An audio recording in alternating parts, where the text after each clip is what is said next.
दो जल्दी। पेरेंट्स के हाथ में थोड़ी रहता है फिर शादी करना आजकल। नहीं वो एक्चुअली कि अभी the way the things are going on, we'll have to have matrimonial services also with IVF, you know. Yes. Otherwise everybody is getting delayed and we are getting poor More problems. घर का शायद connection गया. Ma'am, it's 6 o'clock. Yes. Yeah, 6. Shall we start, Mehul? Are we good to go? Mehul, I think Mehul is today, na? Yes, yes, please ma'am. say. Mehul, you have checked Uh, everything. You can start. Ma'am. Okay, so now we are live now. So we can start.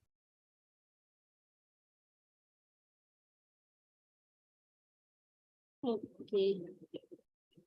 Ma'am, can I share my slide? Yes, Payal. Please. Okay. So, shall we start, ma'am, now? Yes. You can start. Okay.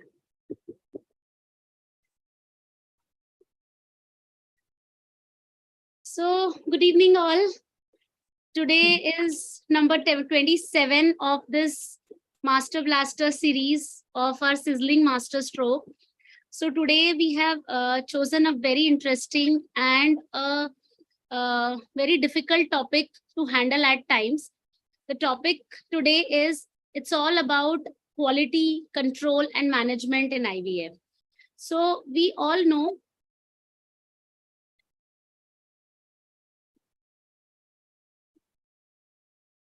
setting up of an ideal IVF laboratory is vital to the success in ART. And the critical determinants of the function of the IVF lab are none other than people involved in the process, the procedures performed, the equipments and its laboratory design. Quality management is a larger concept which involves quality assurance and quality control. It's very well recognized that quality management not only ensures improvement of the clinical aspects of operations of a clinic, but also leads to improved financial performance and increased staff satisfaction and ultimately the results of the process. So today, to understand this concept of quality management, we have today's webinar, which is thoughtfully conceptualized to understand better about the lab and its functioning. So moving on to today's presentation, we'll be just inaugurating the webinar today with this Samay lightning process. I would like to invite all the dignitaries to please join for the same.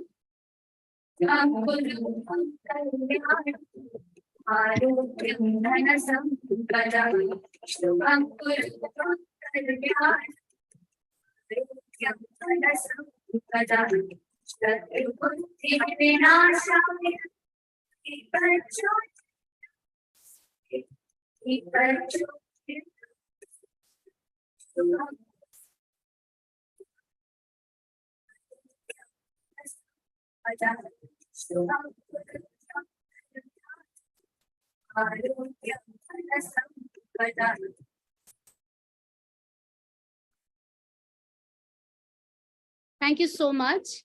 Now, I request none other than Dr. Sushma Deshmukh, Madam, Secretary IFS Vidarbh Chapter, to kindly give us a welcome address. A very good evening to all. Today, really, I'm getting strong and independent vibes to welcome you all for the Sizzling Masterstroke series of our IFS Vidarbh Chapter with Celsior Biotech and Research Center and the Nagpur Obija Society. Friends, this is our 27th webinar and our 76th Independent Day, 15 August, just few days ahead. I respect a lot our country and salute my India. And we have achieved a lot in last 75 years, quality in all fields, control in many situations, and management of all problems. So our India and Indians are genius. And in IVF also, quality, control, and management plays important role. And today we are having with us brilliant faculty. Quality, control, and management has implemented in each and every field. You know, I am a sports person and always correlate webinar to any sports.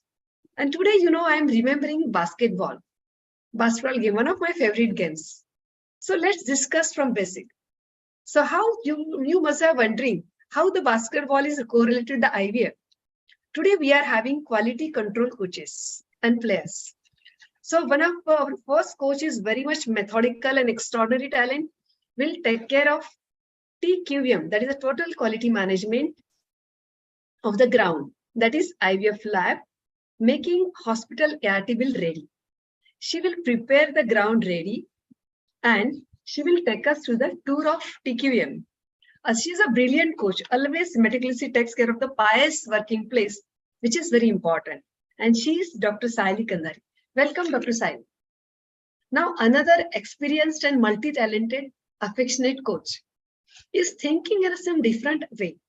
She thought a different aspect, that is players. You know, she's a hardcore coach and always worried about the sportsman and ball. So that the game should be smooth, without stress, enjoyable, and it should be successful. And she's none other than our hot favorite secretary, Dr. Bindu Chimote. She's talking on stress factors affecting health and embryos and embryology. Welcome, Dr. Bindu. Now the team of 10 players of basketball, including 2 captains, are ready. We know these 2 captains are high-level aptitude players and expert captains. They are always because we know there are always troubleshootings and even emergency situations in any game. But these captains are very hardcore players. These captains know how to move forward and pass the ball and questions to the appropriate players. So welcome Dr. Manjari Vaisankar and Dr. Krishna Chaitanya. So they are conducting panel on troubleshooting in difficult IVF scenarios, OT and lab. Now the remaining 8 players of the team are mixture of senior and junior players, but all are astonishing and unique in their game with remarkable work. They know how to dribble, balance, run. You know, there is a 3-step, this basket, and some are doing the free throw in the basket. So we're very dashing, all the players are very, so that there has to be a success. And you know, the ball is gamut. So these players are Brigadier R.K. Sharma, Dr. Ramani Devi, Dr. Asha Batsi, Dr. Manik Kaye, Dr. Kaushal Kadam, Dr. Nisha Chimote, Dr. Ashwini Kaye, and Dr. Keshav Malhotra. Welcome to all panelists. Now we need a perfect umpire to conduct the game. Dr. Payal Agrawal ventured to be a very smiling and enthusiastic umpire. So she has ventured to conduct this game. So I welcome all participants, seniors, teachers to witness this quality control management match. Lastly, my 2 right and left hands, Dr. Bindu, exceptional secretary from IFS, and Dr. Pragati, an amazing person from NOGS. I'm blessed to have these 2. Thanks a lot. So let's start this game. But always I would like to announce that we are having a very wonderful carnival, Nagpur History Carnival with IIG and Nagpur Annual Conference on 15th, 16th and 17th December. So please block your dates. Thank you.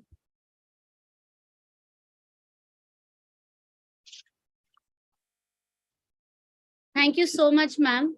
Thank you. So we'll be moving to our next first session of today, which is lecture 1 on total quality management in IVF lab, making your hospital ART bill ready.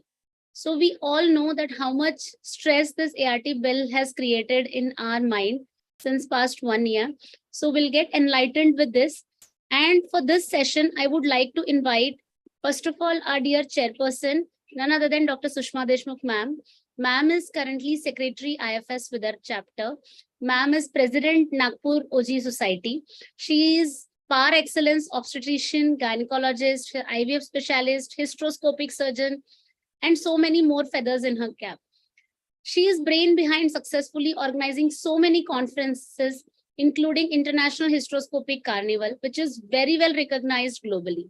Also, she's a writer, poet, a mother, wife, and so many things more. So we welcome you, ma'am. Thank you, Payal. Over to you, ma'am. Yeah. Thank you, Payal. So the game has started.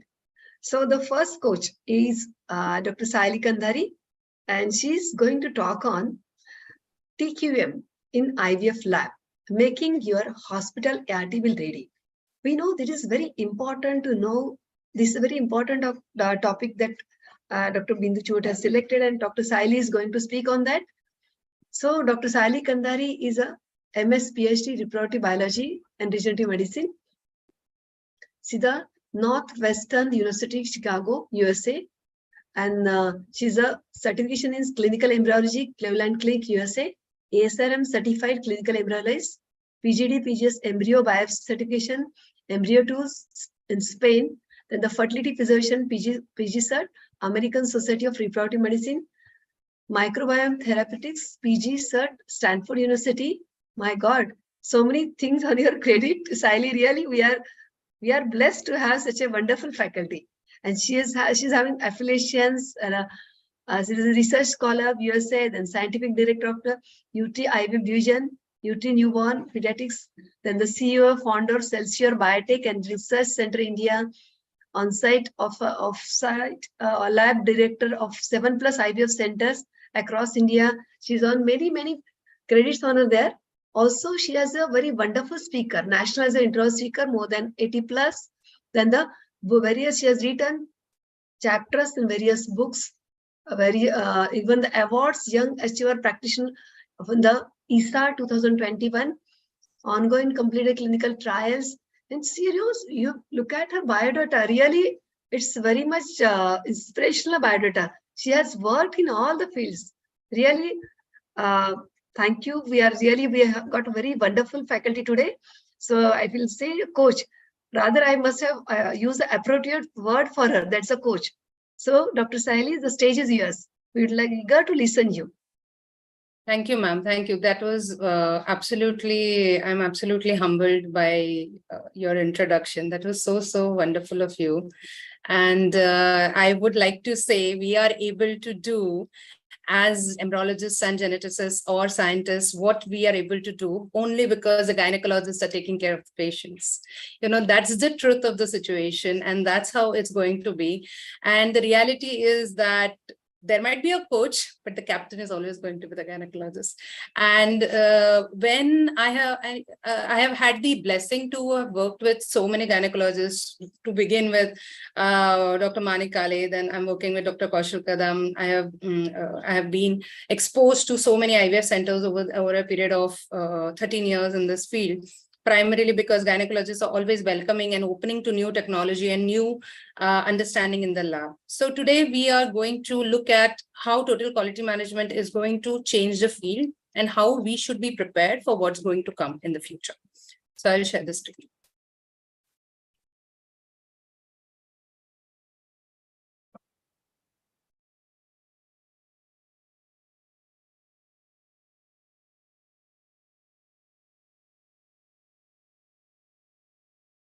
Please let me know when you start seeing the screen. Is it visible? Yes, we can see. Okay. So as it was said, we are looking at how TQM is going to be a tool for us to get the IVF center ready. As was mentioned by Dr. Sushma, Dr. Bindu ma'am, and everybody is now aware of all over India that we are facing a huge challenge from multiple regulatory agencies as well as medical legal issues. We have to start evaluating things from the ground up. And how do we really do that? As practitioners, as people in healthcare, how do we really take over this challenge, which is legal, process-oriented, has a management aspect, things that we have not been trained on before, things we were never taught in the curriculum, really. So we are now looking at how TQM can be related to IVF. We have heard of TQM lectures over years, in multiple conferences. You always have to have this TQM lecture that was only on the aspects of laboratory or only on the certain clinical aspects, looking at how can we improve results. But now our needs have changed to not just optimizing our results, but also maintaining our regulatory processes and making sure we are compliant. So let's look at what the IVF center needs. What does the TQM cover? What is total quality management? That's the basic question that comes to mind. It maps every process in the IVF center.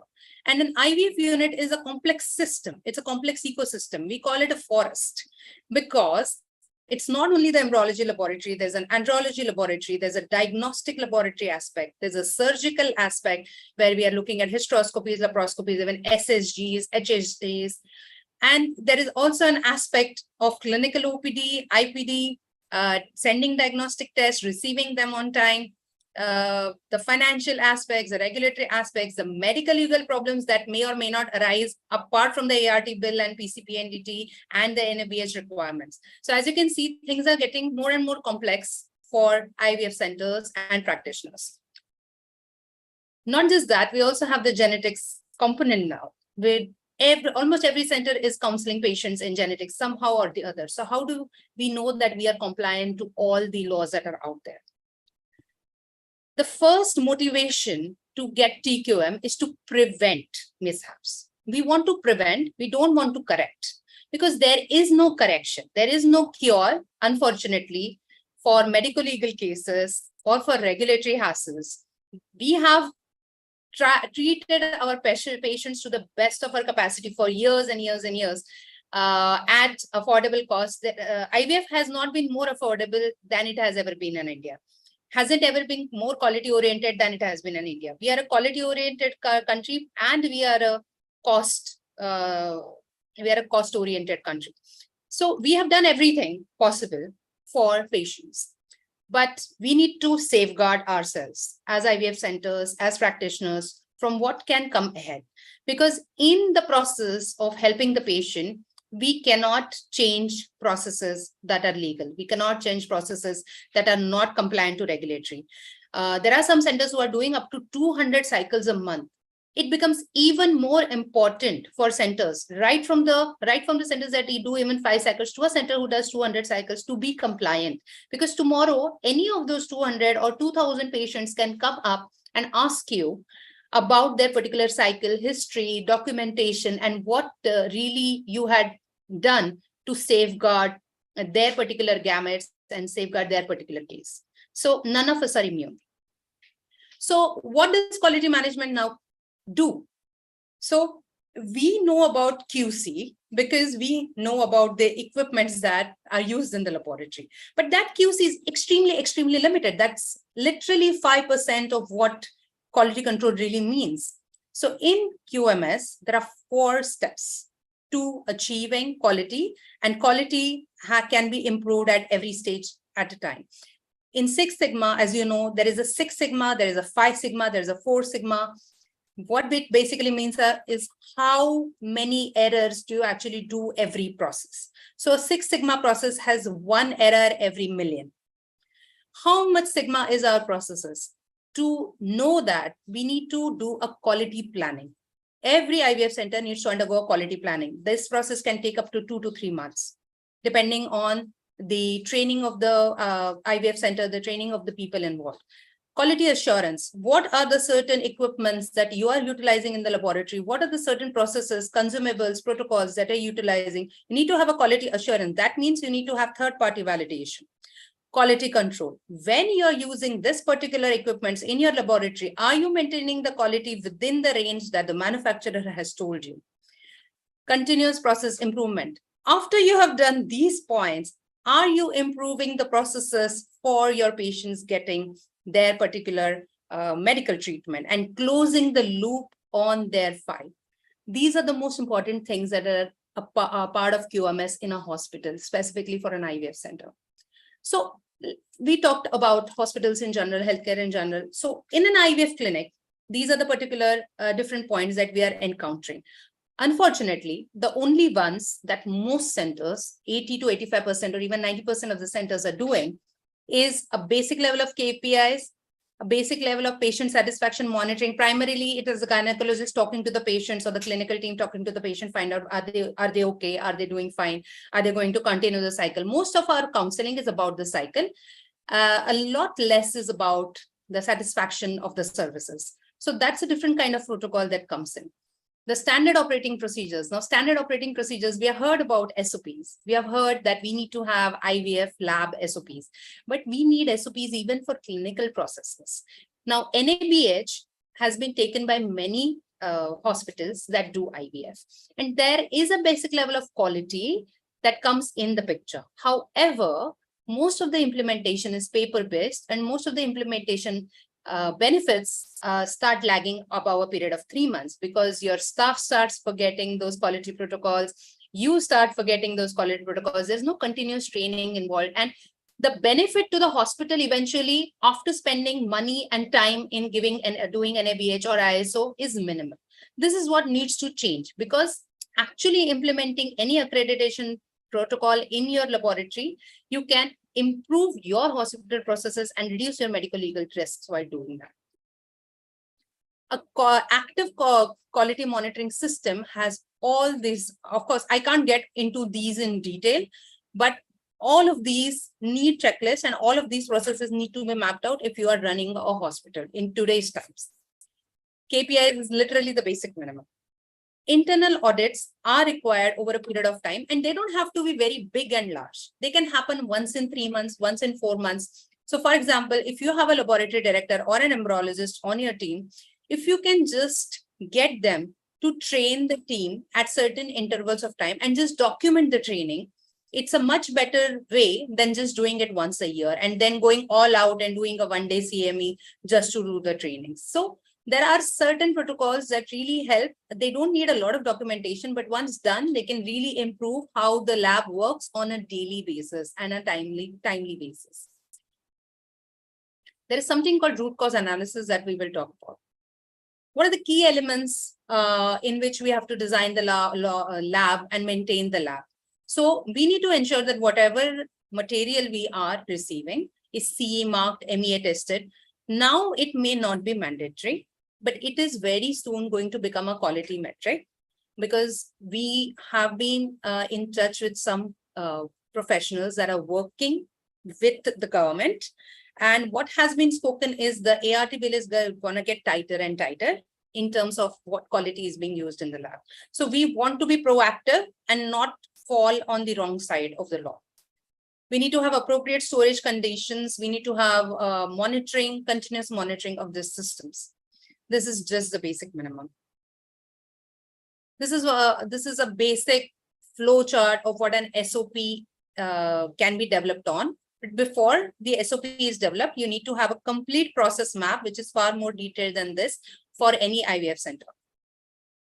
So for example, in a center that is under TQM or that has implemented TQM and it's doing work on a regular basis, working on quality, has a quality program in place, troubleshooting is very, very different than how it would be in a center that doesn't have a process.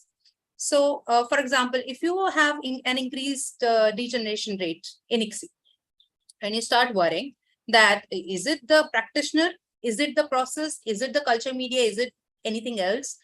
So there is a certain way you go about it. You have to have a root cause analysis. In that root cause analysis, you need to have 4 different points.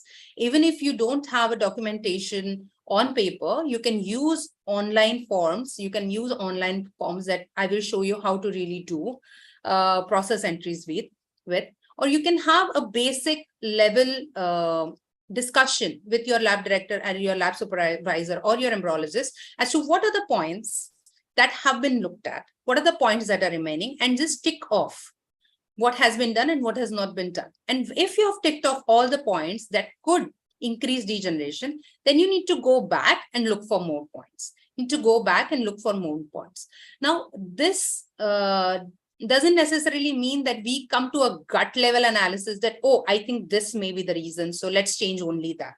So we need to move from gut oriented processes to a root cause analysis method of doing things, because in the long run, it's always better to keep documentation of whatever you're doing. Whether you keep it online or offline is your, it is up to the IVF center, how comfortable they are, how trained their staff is. But this process doesn't happen overnight. It takes about 6 months to 8 months for any center to get comfortable with their protocols and start improving their protocols. What are the monitoring tools that are currently available to us as IVF units or as practitioners to use? So the systems that we have for gamete error detection are RI Witness, IMT Checker, Biomatch. We all know all of these systems are very expensive. They are not something that can be put by every IVF center. Of course, centers that are doing a lot of work can probably invest in it. However, the one of the issues that may or may not come, is that these systems do not or may not look at the entire flow of patient. You still need to have robust processes of where your semen sample is coming from. You still need to have signed off records of patient consent at every point where the witness is not available. Your RI witness only takes care of your IVF process. It does not take care of your hysteroscopy process or your laparoscopy process, which is also mostly part of an IVF center, right? So we need to look at processes that are implementable throughout the entire ecosystem of an IVF unit. And although they are extremely useful tools, and we also work with RI Witness and Biomatch in some of the centers that we are working with, they're extremely useful tools. And yes, they will definitely save your skin when it comes to medical legal issues. They are not currently compulsory or mandatory. However, they are highly recommended if you can afford them, if you run a premium unit. An electronic medical record is something that is also very beneficial, can really help in quality management system. We ourselves have so Cellsure has been using an EMR record for the last 10 years, managing. So there are some centers that are completely taking the TQM. There are some centers who I'm only lab director for. There are some centers where we have a different understanding. So basically, wherever there is EMR requirement, we have worked with it. We are very happy with it, because what happens that QMS starts getting more robust. Rather than everything being put on paper, it's beneficial to have electronic medical record. And I'm pretty sure it's going to become mandatory as time comes, maybe in the next 5 years or so. So it's a good time to invest in one, and it is a good time. It also benefits when we put a QMS system in any place. And of course, the real-time cryobank management or incubator management, lab care systems, there is USAFE monitoring, there's Boomerang, there's CryoID, really beneficial in top units. Again, they are not mandatory. However, extremely recommended, especially the fact that we take cryo management charges from the patient. We take, we take charges for their IVF cycle. So nowadays, it's becoming very important to have a system to show that yes, online monitoring is happening in the center. We are monitoring all these systems and devices which are extremely crucial for the IVF center. Of course, if that is something not done, then there are real-time process entry inputs that can be added in the center that could provide a limited choice versus a real-time monitoring system. So as of now, we are the only provider who do external and internal audits for QMS. And we have had more than 75 IVF centers that we have worked with over a period of 13 years. And we have an experienced board. We have doctors with more than 30 years of experience on board, multiple. And because the system has been developed by doctors and scientists who actually work in healthcare and not by some third parties who come from maybe the ISO background, I think it's more correlated to how IVF would actually work. As I said, it's interoperable.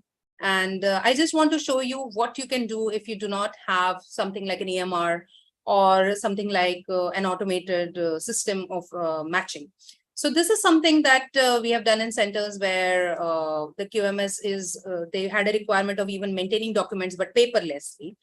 And when there was thawing of embryos, we have them add this particular thing, and any center that is involved, not all centers are, this is just a mock data entry.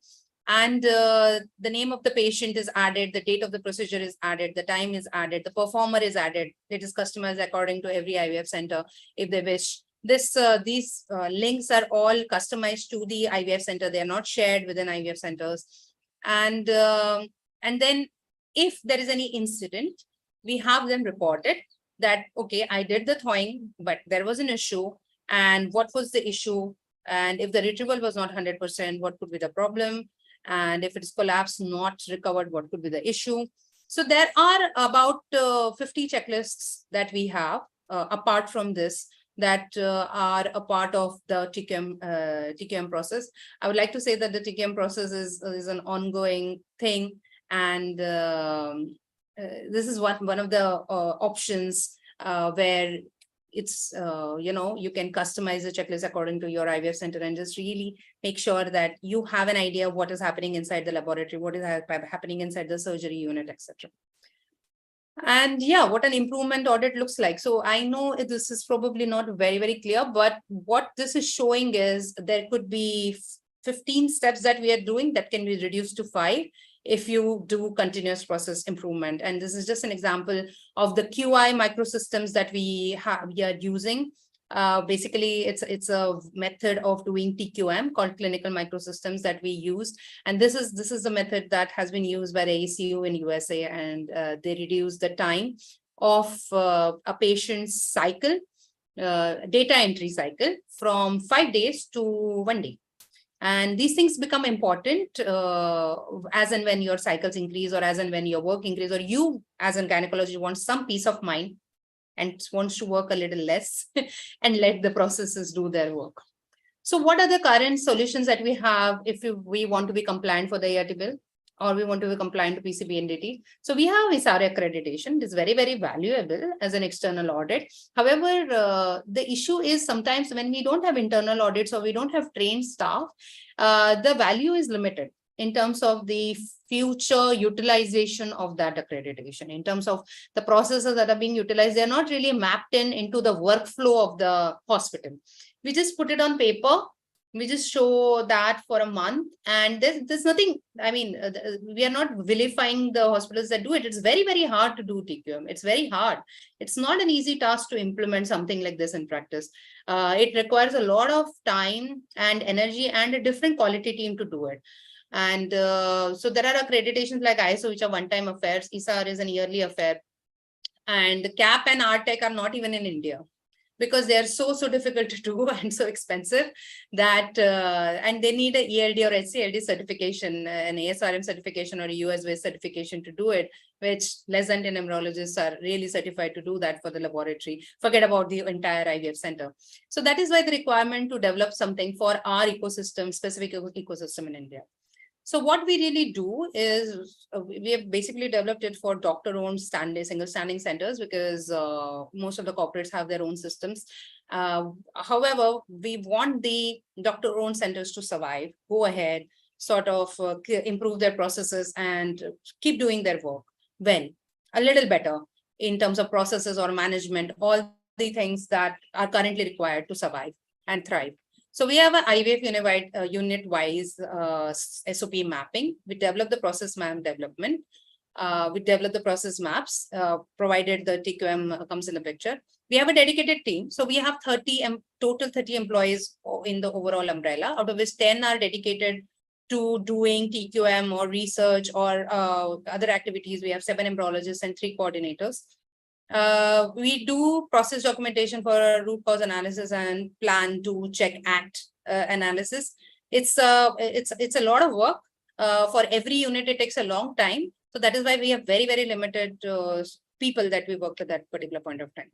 The legal checklist is something that we are developing with medical legal experts who are already in the field, who have been working in IVF since the last 10 years or so.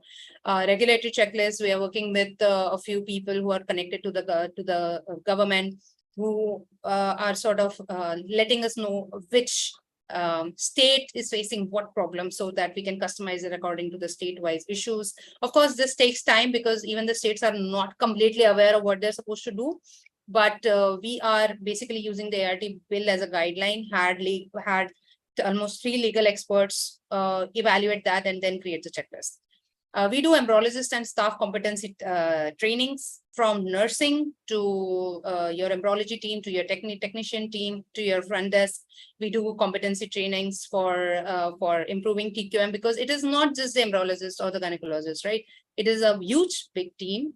It's a clinical team, it's a receptionist team that is doing a lot of work and patient connection and getting consent forms filled. So they need to be compliant as well. And yeah, so this is it. Once is not enough. We need to keep documenting regularly for our own sake, for us to be compliant. And quality control using KPIs is just the beginning, but not the end of TQM. And now we need to kick up our efforts to start putting TQM in units. And as As a provider, we are also learning as things are going. We are also improving. We started with doing laboratory. I started with being a laboratory director. I started with working with the IVF units and seeing what issues they're having, especially in the laboratory. And then having clinicians on board, I also started getting these requests that why don't you also take care of the clinical things? So, we are also expanding and we are also learning as things go. And we definitely have from good authority that internal quality assessments and external quality assessments will become mandatory under a lot of schemes in India. So what do we provide? Basically, we want to provide peace of mind. There are 4 things that you can't get back. Stone after it's thrown, the word after it's said, the occasion after it's missed, and the time after it's gone. So we need to regulate ourselves and we need to work together as societies, as clinicians, as teams of embryologists, technicians, nurses. We need to come together now and work together and take hold of this issue. And these are some of our design principles. We have been working on this since 2 years. And thank you so much. And these are our connects. And thank you so much for your time and your support. Thank you. Thank you, Saili, Dr. Saili. It was a really high-tech and thoroughly academic talk. And really, I just mentioned that just before starting any work, pious work, we want to make everything sure for that pious work, make a proper ground for that pious work. What's exactly you are doing for the IVF lab and the IVF OT. And you talked about all the things like quality management and then quality documents and the standard operating procedures, the key elements in lab designs and various SOPs, and about your IVF check TQM. Now really it's a wonderful system. I was going through everything. Just I would like to ask you whether it's feasible for small centers. What you look regarding affordability? Affordability. Because what happens, Yeah. the bigger centers they can afford, but what about the smaller centers that are individually working? Yes. So how one can just organize all these things?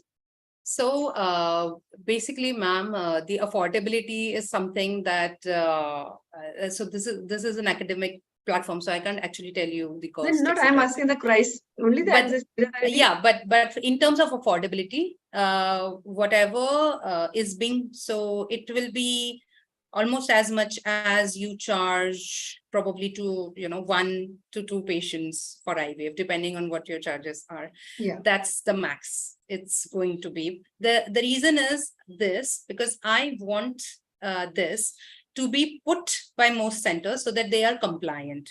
It's not a profit oriented service, because the amount of work that goes in doing TQM is quite a lot. And what happens is every center, when they do any part of TQM, they keep it very close to their chest. Like they're like, oh, these are my processes, my Yes. processes. Our idea is that we want to bring out the best in the industry. And of course, we have non-disclosure agreements. We have patient privacy agreements in place because this is not actually related to patient data. This is actually related to the processes happening inside your clinic. So the affordability is we are almost 1 by 200 the cost, 0.005% of the cost of an RTEC audit or a CAP audit. So CAP audit primarily would be with the recharging you probably 20 lakh or something. So this is barely anything. And the reason for that is that I want to build a system, a quality system, because we cannot afford quality managers. Every center cannot afford 1 quality manager. So our idea is divide that by 10. Divide that by 10 so that every IVF center will be able to actually afford doing TQM. Because if one center tries to do TQM and they just hire somebody and try to do TQM, it's going to be a charged upon. And then you have to explain to these people actually how IVF work, because people in TQM don't actually know how hospitals or IVF work. It's barely done in healthcare in India. So this is a vision. This is a vision that we want to do for the next 20 years. And that vision comes from, that vision comes from the fact, Yes, ma'am. Yeah, sorry. wonderful. It's actually really fantastic. It's a need of our, actually. And in future, definitely it is having a very good this supports and very much things for it is basically support for any IVF center for a proper documentation, and that is very important because we Indians lack in documenting the things. And I think you have made it very clear that with all steps are very important in documenting all these things, and certainly it will help in all the IVF centers. Thank you. Thank you. Thank you. Okay, now coming to the second coach, very vibrant personality from our Vidarbha IFS, Dr. Bindu Chimote. She is going to talk on stress factors affecting health of embryos and embryologist. And we know that she's a consultant clinical embryologist. Ma'am, it's okay. Ma'am, it's okay. I will just have. Yeah. She's a. I must read. She's done PhD biochemistry, MSc clinical embryology, joint secretary. She's joint secretary, and she has presented 15 original research papers as a first author and about 50 as a co-author in ISHRI. That is really creditable, and really we are proud of her. Really, she needs a big hand of applause, because we always appreciate her efforts for this academic level and very high. She's a very high academic person, and because of I saw her from very close. That she does that work in a very what we say like the jaan dal ke karte na, like that. She's like that person, and she won the Best Paper Award in ASRM 2013, Best Poster Video Award in ASRM 2019. Published 11 original research papers in internationally peer-reviewed journals, and contributed several chapters and national international books in the infertility, and reviewer for the international journals of RBS and JRG. And also she is a member of various organizations. So I present to you Dr. Bindu Chimote, infertility. Just Bindu, stage is yours. Thank you so much, ma'am, for that very kind and generous introduction. And Saili, you made it very clear in your take-home message. Picture to abhi baki hai mere dost. This is not the end. This is just the beginning. I'm sure all clinicians would be really worried as to what exactly they are supposed to do for. Can you see my screen? No. Just a moment. I think I'll have to. So I hope because Saili already prepared the base. Now you have to start with this thing. Yeah. So can you see my screen now? Yes, Bindu. Yeah. So Saili, you made it very clear that when we talk of TQM, it is not just the IVF lab. It is the entire IVF setup where we are talking about the clinical practice. We are talking about the laboratory practice. We are talking about the OT, the documentation and everything. So yes, all this is bound to give some stress, how to maintain all that quality control in the IVF setup with hysteroscopies also, with all the IVF also, and people who do routine obs also along with it. So it's a humongous task to maintain the quality of the laboratory. Add to that the quality that on the daily basis needs to be done practice, so that we remain all healthy in heart and mind and give our patients also good results. So we have a very interesting topic, I might say, stress factors affecting the health of embryos and embryologists. My idea is within this journey, not only give what are the stress factors, but let us try to burst the stress bubble and see how it all goes. Okay, so in a nutshell, this one slide shows how there can be various stress factors in IVF. Mainly, whatever I came across when I was going through literature, it all talks about oxidative stress and the reactive oxygen species, whether on the sperm, oocyte, or embryo, and it comes from whether it is light, the centrifugation step, the cryopreservation steps, the oxygen concentration fluctuations, fluctuating pH, temperature, culture media, and so on. So it all focuses on ROS. But then how do we bifurcate these things? What are the factors which are related only with pH fluctuations?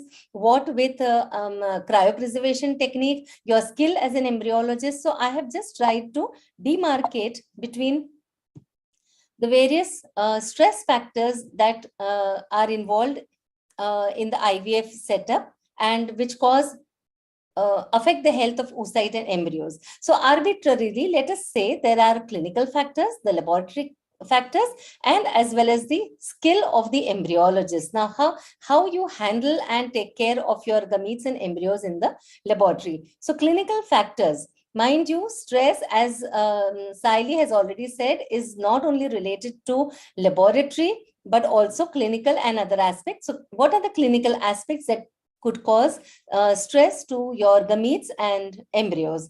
So one is the dose of gonadotropins, the duration of stimulation, the timing, the type of trigger, what kind of a trigger that you're giving, HCG, agonist, dual, how do you do your patient selection to give the protocols, the triggers, and so on. What is the duration of OPU? Duration of OPU in the sense, how much time do you take to complete one oocyte pickup procedure, and then whether there is bleeding, clots during your OPU procedure.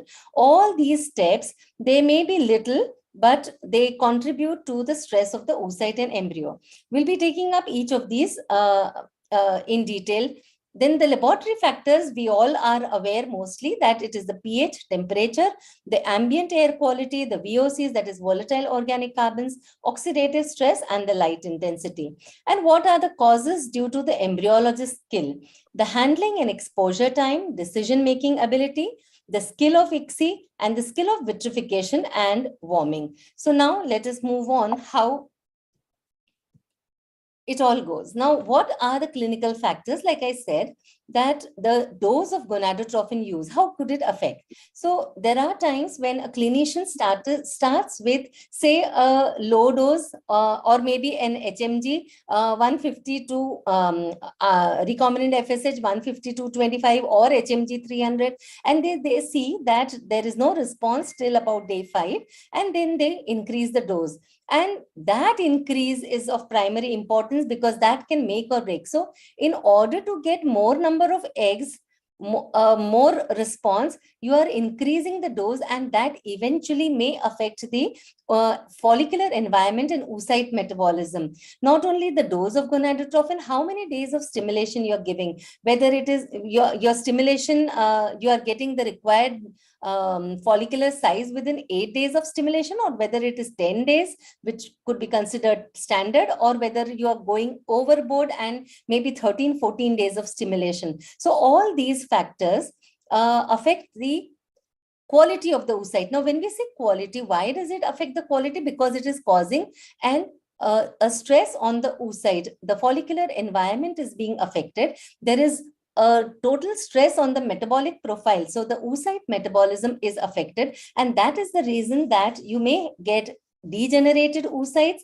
There is a high disparity in nuclear and cytoplasmic maturation. Also, the number of mature oocytes that you get, whether you are getting more, if you're getting more number of GVs in your after oocyte pickup, that means somewhere in the stimulation protocol, you have caused a stress to the oocyte, which has prevented it from proper maturation. So its metabolic profile has been affected. So the oocyte degeneration rate, disparity in nuclear and cytoplasmic maturation, the developmental competence. So even if you get M2 oocyte, it may not be developmentally competent enough to cleave further and reach the blastocyst stage in the laboratory. So all these are the clinical factors that affect the oocyte quality. I've tried to show it pictorially.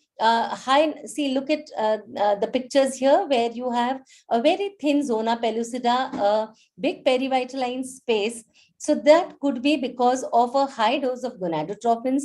Then you have pitted or central granulation of cytoplasm in the oocyte. That again could be because there is a disparity between nuclear and cytoplasmic maturation, because you have probably changed the dose drastically, and so there is the follicles are not of uniform size. There is a disparity in the follicular size also, and therefore there is a lag in cytoplasmic maturation vis-a-vis the nuclear maturation. So all this is because of the stress that is being caused on the follicle as such, but mainly what we are talking about is the metabolic profile, the metabolism. So these degenerated oocytes, the big perivitaline space, and the central granular cytoplasm, high number of vacuoles, a very thin zona with a perivitaline space.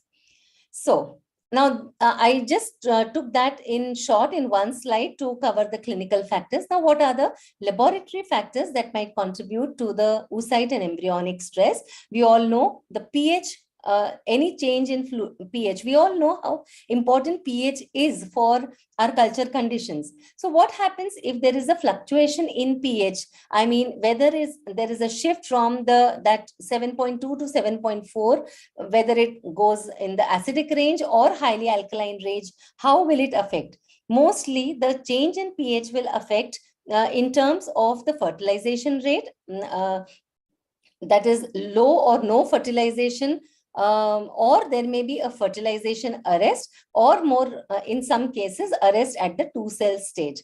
So the pH fluctuations are largely responsible for lower fertilization rates. And see, when I say that lower fertilization rate or any of the factors that we are discussing, it is iatrogenic factors that we are talking about, the stress factors that we cause leading to harm to the oocytes and embryos.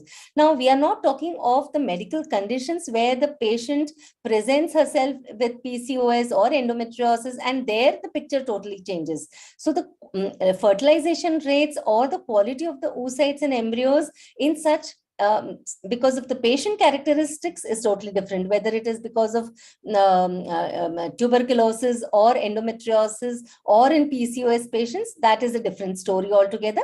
Here we are talking about the stress, the iatrogenic stress that in some way or another, directly or indirectly, right from the stimulation to the time of embryo transfer, all that could lead to the stress to the oocytes and embryos. So how pH is actually causing a stress, why is it causing a 2-cell embryo arrest, is because there is a mitochondrial membrane potential. I mean, there is a change in the mitochondrial, I mean, how how important mitochondria is for the entire process, oocytes and leading to the blastocyst. So the stress response affects the developmental potential, total cell number also. If this further cleaves, then the cell number, the blastomere number would be less, and it may also affect the DNA integrity in blastocyst. So how important is pH?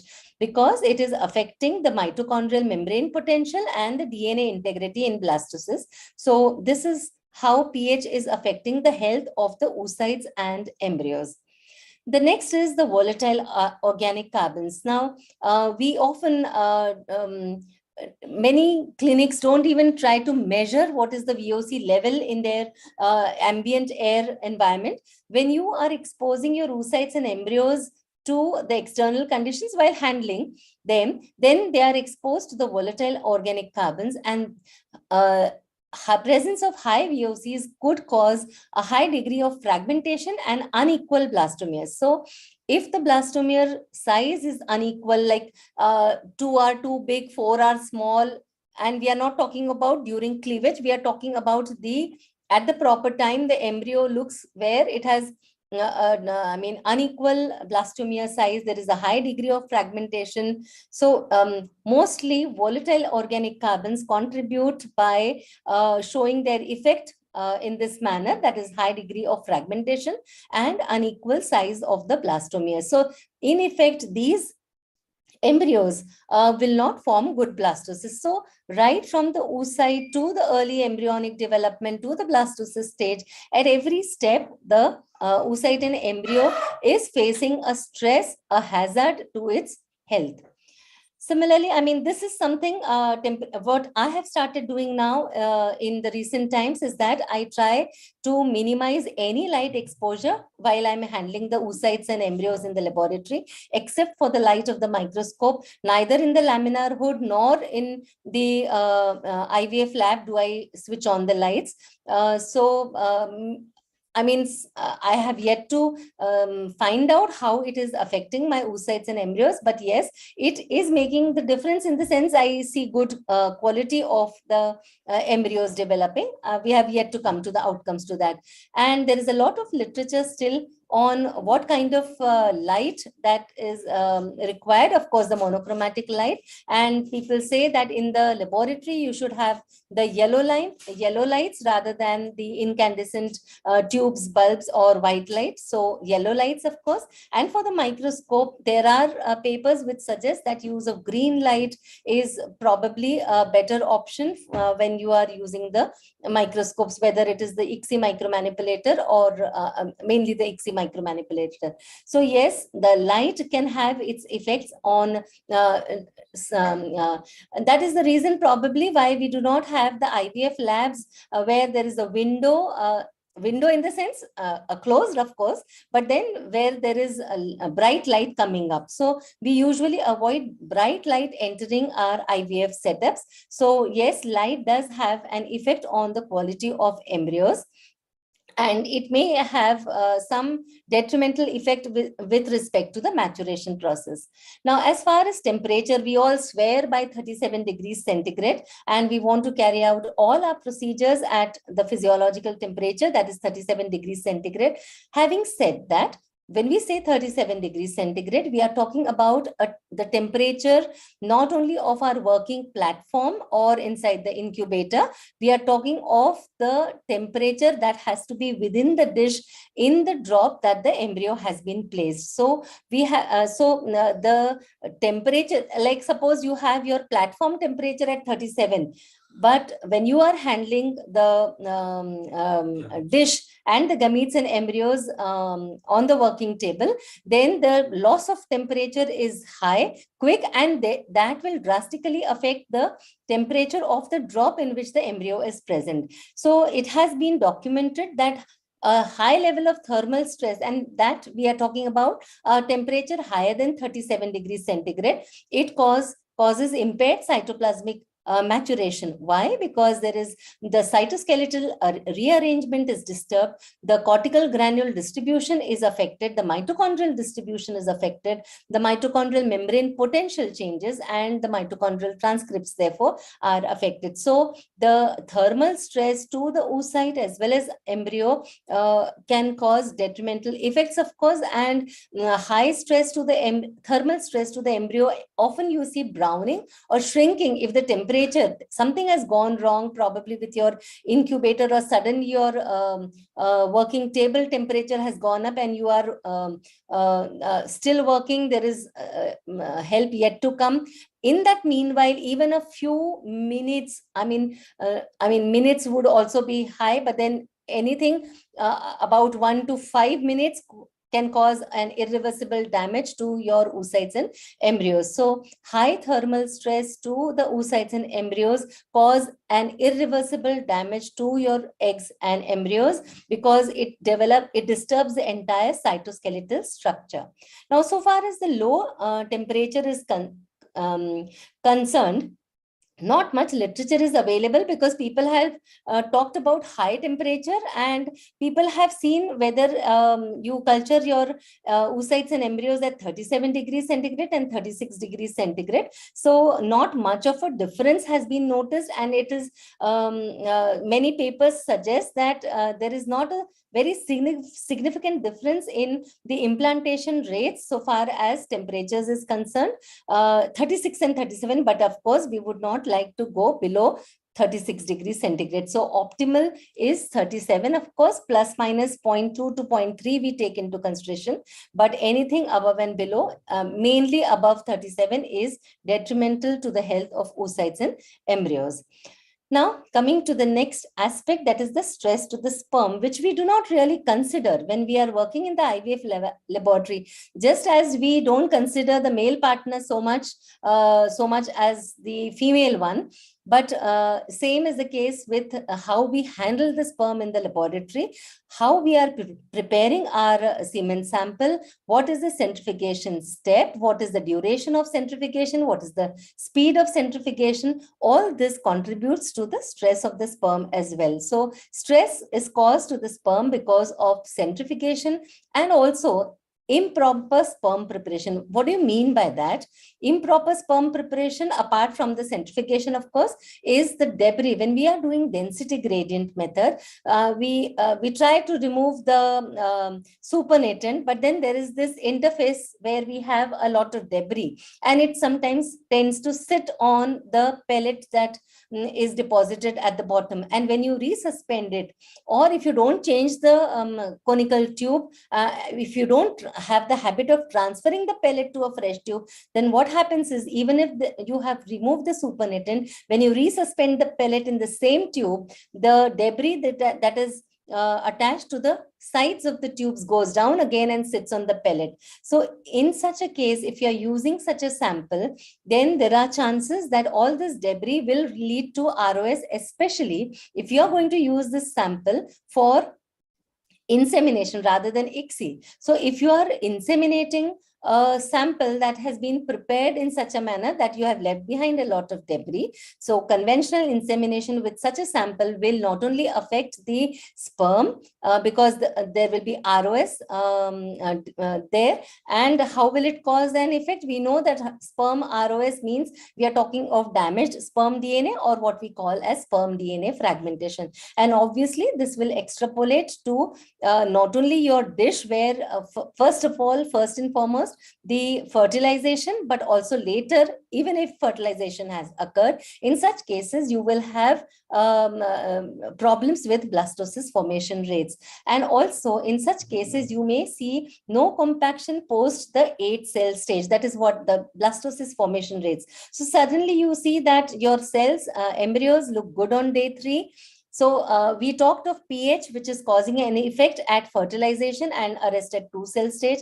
We are talking of stress to the sperm, which is affecting the conversion to blastocyst stage. So the sperm factor, stress to sperm, may affect the embryonic development past the 8-cell stage, that is day 3 to day 5. The conversion rate slows down or goes down if any of these factors have contributed towards the embryonic stress. So you have to take that also in mind when you are considering why there is no enhanced, or why is there a fall in blastocyst formation rate in your clinic. So this is one factor that also needs to be looked into. So how this is how the oxidative stress and interventions to overcome its effect at different ART steps.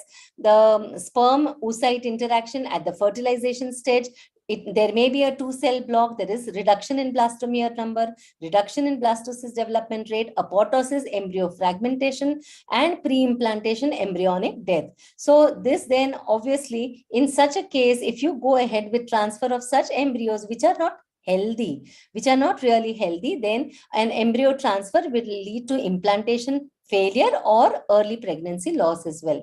So how do we go mitigate this problem? Then in such cases, especially when you are doing conventional insemination, do the co-incubation for a short period at the appropriate window itself. So what is the timing of insemination and for how long will you keep it? And then just wash off the oocytes after you know that the sperm might have already entered. So maybe just 5 or 6 hours should be a very optimal period after insemination, and you can just shift your oocytes into a fresh drop so that you are not overexposing your oocytes to the sperm that have already probably been damaged due to some iatrogenic factors in your laboratory. Also, what is your semen, the sperm concentrate that you are adding? If you are adding a concentrate which is too high sperm concentration, again that will lead to ROS. So optimal, of course, we know that the formula, that is how we are going to calculate the volume of inseminate that you are going to use for the insemination. So you have to be optimal in the use of sperm volume for insemination. And then, of course, like this says again, I have already discussed sperm preparation, media supplementation with antioxidants and density gradient sperm wash or MAX. then how lower oxygen tension and decrease illumination. So again, see here, like I said, many studies are still not clear, but then yes, it does say that there should be decreased illumination, lower oxygen tension. That is, we are not talking of atmospheric 20% oxygen, we are talking of 5%. And appropriate media selection, what kind of media that you are going to use, whether it has been equilibrated properly or not, media supplementation and sequential culture media. So all these are the ways in which you can try to mitigate the stress to the sperm when you are preparing and using the sperm for insemination and further processes. So the health of the sperm towards the health of oocyte and embryo is as important as anything else. Now, next, coming to the next level, this is the most, I would say, the culture stress and long handling or exposure time. So how ROS contributes, the base of everything. When we talk of health of embryos, the base is oxidative stress. So atmospheric factors like light, ambient air, temperature, that is heat and stress, the culture associated factors like nutrients, oocyte associated factors, of course, I mean that this is not our point of discussion at the moment. We are talking of the stress induced by us. So all this oxidative stress, why is it affecting the health of oocytes and embryos? Because again, protein, lipid, DNA damage, spindle formation errors, mitochondrial dysfunction, and lower oocyte maturation rates. So all this boils down to the maturity and therefore the developmental competence of oocytes and embryos. So again, it's the same for spermatozoa, oocytes, IVF culture media, and pre-implantation embryo, how ROS contributes to the health. So now, this is again, now this is a combined effect. Up till now, I have tried to categorize how does pH affect, how does temperature affect, or light or ROS affects. But then this gives an idea, or in a nutshell, of how in vitro embryo culture, how it is impacted right from zygote to blastocyst stage, how the entire metabolic profile is affected, and how not only one, but then all, it is a cumulative effect. All, imagine that if you are going wrong at one step, that alone is enough to affect the oocytes and embryos. But then there are multi-steps where the things could go wrong, and how your results, eventually the blastocyst formation and your pregnancy rates, how they can be drastically affected, because you don't realize the little things that we are contributing towards the embryonic stress in the laboratory. So all this affects your processes like oxidative phosphorylation and so on, and therefore your embryo development is affected. So again, one point I have not included here, it also includes the oil overlay as well as pipetting. Apart from all other factors, how much oil you have overlaid in your dish also contributes to the stress. And the pipetting, especially when you are using denuped, the proper size of the pipette can give stress to your oocytes and embryos when we are dealing with them. So choosing the right pipette and how vigorously you are pipetting. While suppose you are cleaning, denuding your oocytes for ICSI, and suppose it is a tight cumulus and granulosa cells which is not becoming clear, and you try vigorously to pipette out the oocyte so that you get a clear, perfectly denuded oocyte. In the process, you have caused a lot of stress to the oocyte. So yes, these little things like pipetting, using the right size of the denuped, the oil overlay, all this apart from all other factors go towards affecting the health of your oocytes and embryos. So how does it affect? The metabolic homeostasis, extracellular matrix remodeling, the maternal embryo recognition and inflammation, and also it may give rise to some tumorigenic factors as well in the process. So these things may not manifest immediately in your oocytes and embryo, but then they may have some long-term epigenetic effects as well. So all this needs to be taken into consideration.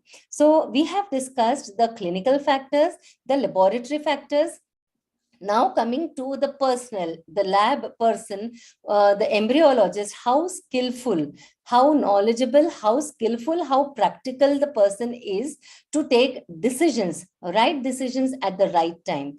Why is it so? So whether you're going to do IVF or ICSI. Now, when does this question arise? When you see the patient profile, whether a patient is suffering from endometriosis, suppose. Now, there we know that a patient with endometriosis, already severe endometriosis, already has that ROS effect on the oocytes, where the oocyte may be fragile. So in that case, how would you still want to, when you're doing the OPU procedure itself, you realize how the oocytes are looking. So would you want to subject those oocytes to ICSI, or would you like to do insemination? But if you're doing insemination, how will you quantify the inseminate volume so that there is minimal harm in such cases to the oocytes? So yes, decision regarding whether you're going for IVF or ICSI will also affect the embryonic and oocyte health. Inseminate volume, as we have already discussed, the ICSI exposure time, whether it is during the denudation process.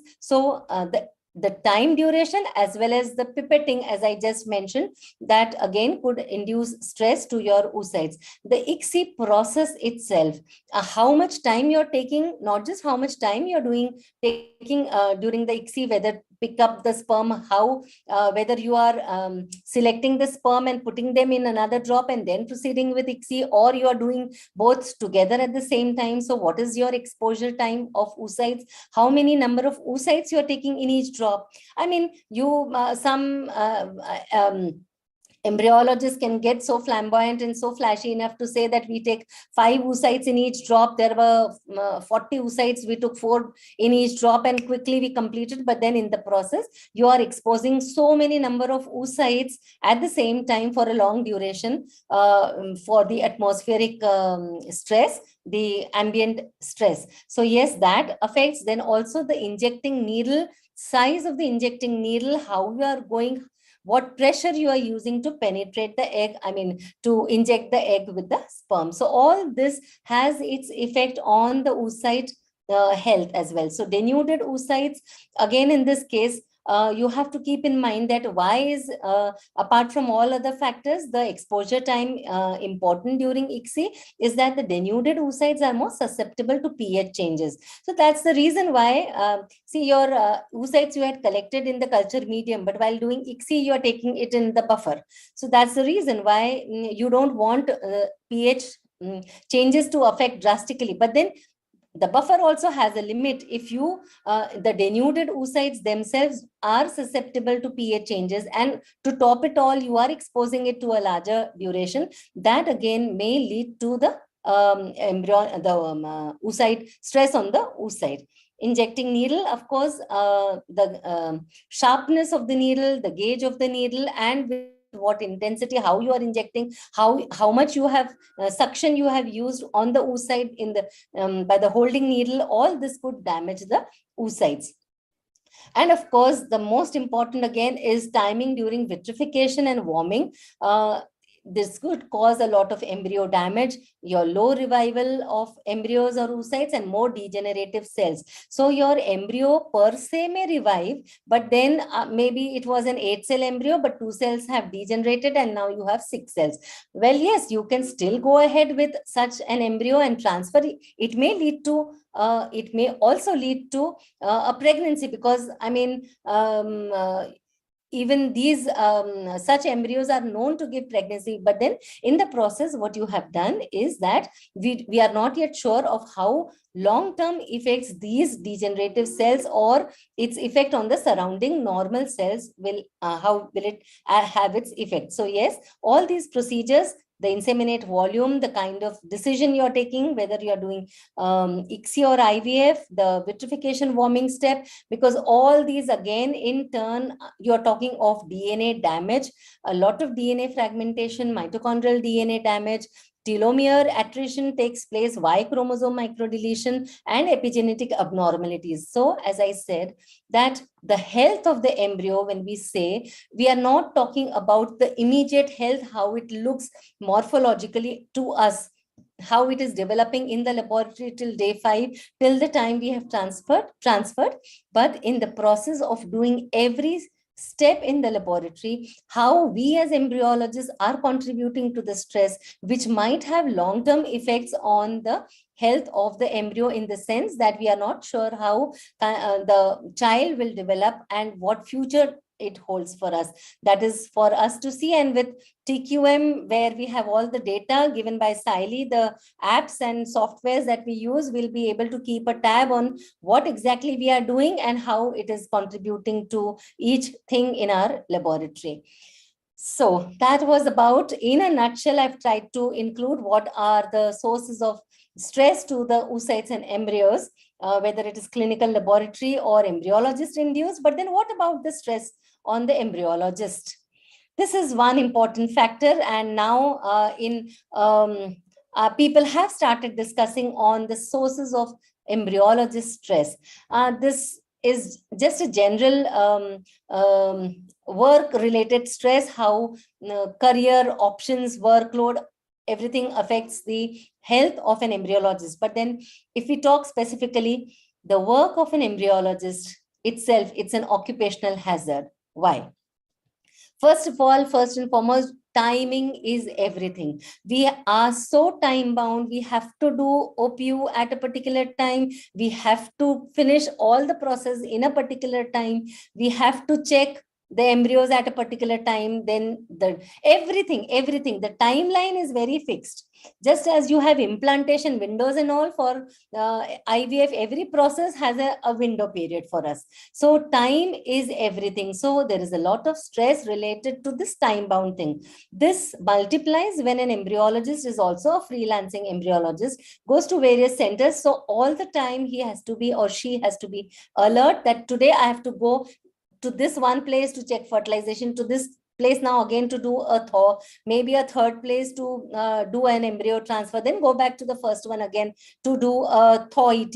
So all this timing, to maintain the timing, is a big task which can contribute to the stress of an embryologist. Of course, therefore, the workload. So therefore, there are these guidelines very clear in other countries. In India also now, hopefully we are putting up this clause where, like, for how many number of cycles or how much ICSI can one person do, or not can, it should be how much should each embryologist be doing, because you can do a lot, but then a short-term health and a long-term health, that is all the difference that it makes.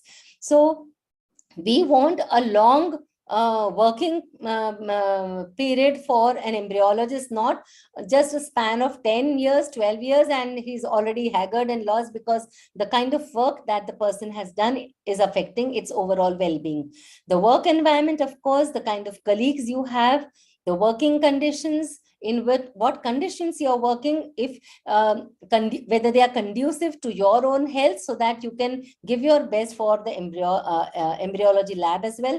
And last but not the least, what kind of a clinician that you are working with. I'm sure we all understand this. I mean, just as a clinician feels happy to have a good embryologist, an embryologist also should feel happy of having a good in the sense, a good knowledgeable person, but an understanding clinician as well. So yes, various factors. I mean, this is totally no malice towards anyone. A good clinician embryologist relationship takes a lot of stress away from the embryologist's health, because it all comes down to this. See, there could be so many factors which are responsible for the health of oocyte and embryo. But the moment there is low fertilization rate or low embryo development to blastocyst stage, it shouldn't be always only the embryologist who is at the radar, the sharp point where he's facing questions, why. So there should be this thing about introspection. So how do you go, before you go into that, I would like to add how the occupational hazard, see, you are working under the microscope. So add to the timeline and everything, you are working constantly under the microscope. So it may cause redness of the eye, it may cause headache, it may cause teary eyes all the time, there is water flowing down. then you're sitting. We all know that in the embryology lab, we are not supposed to have nice cushions and nice comfortable sofas and chairs like that. So we are all using SS furniture there in the lab, but a hard surface, how it can affect your position of sitting. So microscope itself, you're pouring down into the microscope for long hours, and then if you're pouring down into the microscope, then the position in which you sit and bend down, all that affects your back, the lower back, the neck portion, everything. So this is the greatest occupational hazard, I might say, that working for long hours under the microscope, and also the position, the sitting position that therefore you have to take to do all your work. So back pain, lower back pain is very common feature among embryologists after a certain time period. So what do you need to have? You need to have something called as ergonomics for the embryologist. So when you are designing a lab, you also now should take into consideration what is the height of the chair, what is the height of your working table, how much light is there in the laboratory, and most importantly, especially in working during ICSI, depending on the height of the embryologist, the feet are hanging there, and that again may cause cramps or such things in your feet, and therefore maybe just below the ICSI table you can have a small footrest so that your feet don't hang in air. They are properly rested so that you are in a position to get up very easily. Otherwise, there are cramps, and after ICSI, long hours of ICSI, you may not be able to get up easily and readily. So yes, ergonomics now is an important part and portion of embryologist's life as well, and therefore of the IVF field as well. So what is important to remove all the stress is that there should be a healthy communication to sort out any conflicting. People are working together. It is a big team, many people coming together, but then there can always be discussions to sort out any conflicting issues. Troubleshooting, as we'll be seeing later in the wonderful panel discussion, and as already Saili has also discussed, that troubleshooting includes talking out the matter and finding out the source of the trouble. I mean, coming to conclusions, coming to solutions, but then first of all, trying to find why there is a problem rather than pointing towards one person. And then, of course, for embryologists, this one thing is again very important. There should be healthy competition. Now, suppose there's one embryologist and then the workload increases, and then there is another, and then the clinician probably unintentionally favors one, not the other, and then there is this backbiting. So there should be a healthy competition, no backbiting, trying to find solutions. There should be mutual trust and faith among all team members. That goes a long way in improving the results as well. So improving the embryologist health extrapolates to a good working environment, and therefore a good lab setup where with peace of mind, the embryologist is happy to enter the lab and do his work, and not concerned all the time or insecure all the time that, oh my God, if something goes wrong, I'll be held responsible. Oh my God, what if this goes? Rather, no, what I'm doing is right and it will be understood. If something happens, I'll find out and I can say it clearly, with all transparency to the clinician, and the clinician will understand, so that there is no holding back facts. So whatever has gone wrong, the embryologist should have the faith to tell all the facts to the clinician. That comes out of mutual trust and respect. All this goes a long way in keeping a good mental health away from stress for the embryologist. So yes, we have a helping hand, clinician, embryologist working together, thinking together, finding solutions together, and as a team going ahead. That is our eventual goal in IVF, that we have to give good success rate, take-home baby rates to our patients. So if all are working together towards the same goal, why not work in a stress-free, good environment where there is a good understanding between everyone? Because then, see, it all boils down to the stress on oocytes and embryos and low pregnancy rates. We don't want that. So yes, last and final now, I think, I mean, it would be wonderful sometime to have Rajvi on board and talk on meditation and yoga for embryologists. She has some wonderful yoga postures that all embryologists must be practicing. So apart from the ergonomics, we have meditation and yoga for embryologists. And yes, there is yoga for oocytes as well. Why? Because if an embryologist is in good condition, good mental health, fit and fine, that extrapolates to a good, not just embryologist, the clinician as well. So it all comes down to the health of oocytes, embryos, embryologists, and clinicians. So practice meditation and yoga also, not just embryologists, everyone. And so to end, we have the de-stressed embryologist, we have the stress-free oocytes and embryos, and finally, like again Saili said, it is all that the clinician gives us that goes back. So yes, we will have the happy clinician. Nothing better than that. A happy clinician giving us, so it's all a circle. A good clinician giving good oocytes, a good embryologist working well in the laboratory in a stress-free environment to cause good embryo development and take-home baby rates. So yes, how stress can affect the oocytes, embryos, embryologists, and clinicians, but then all working together with understanding will cause a de-stressed and a happy environment.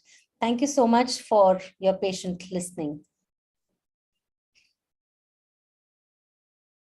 Yeah, Bindu, really, it was a fantastic academic feast for everyone. You covered everything regarding the stress and everything. And your last slide is really very important. The distressed embryologists and the stress-free oocytes, sperms and the embryos, and finally the good rapport with the clinician. Really, it is very important. You also pointed out the important things starting from the clinicians also, like proper use of gonadotrophies, and also you are also given wonderful tips on pH and the volatile organic carbons, temperature, lights, and one important thing that you mentioned, that the interventions at appropriate stage, which is very important. So you can find out where you are, what went wrong if you are not getting proper results. I still remember I asked Bindu when I was having some problem in my lab, what went wrong? Why I'm not getting this cycle proper results? So many things are there that we just come and sit together, have a good rapport with embryologists, not to blame each other, and should solve this problem in a mutual understanding. So this is a very good, having a good relationship with because clinician and embryologist, they are part and parcel of IVF cycle. Apart from already Saili mentioned that the good IVF lab and OT. Thank you very much. Thank you so much. Thank you so much. Thank you, Sushma ma'am, for the wonderful session. Thank you, Bindu ma'am, Saili ma'am, for giving us such an insight on IVF lab and its quality management, and of course, de-stressing everybody around us. So now we all know that it's time for the next session, and IVF labs are also very vulnerable to unforeseen and difficult situations that compromises our work, peace of mind. It stresses us and it affects our integrity and of course the results. So how to deal with this situation?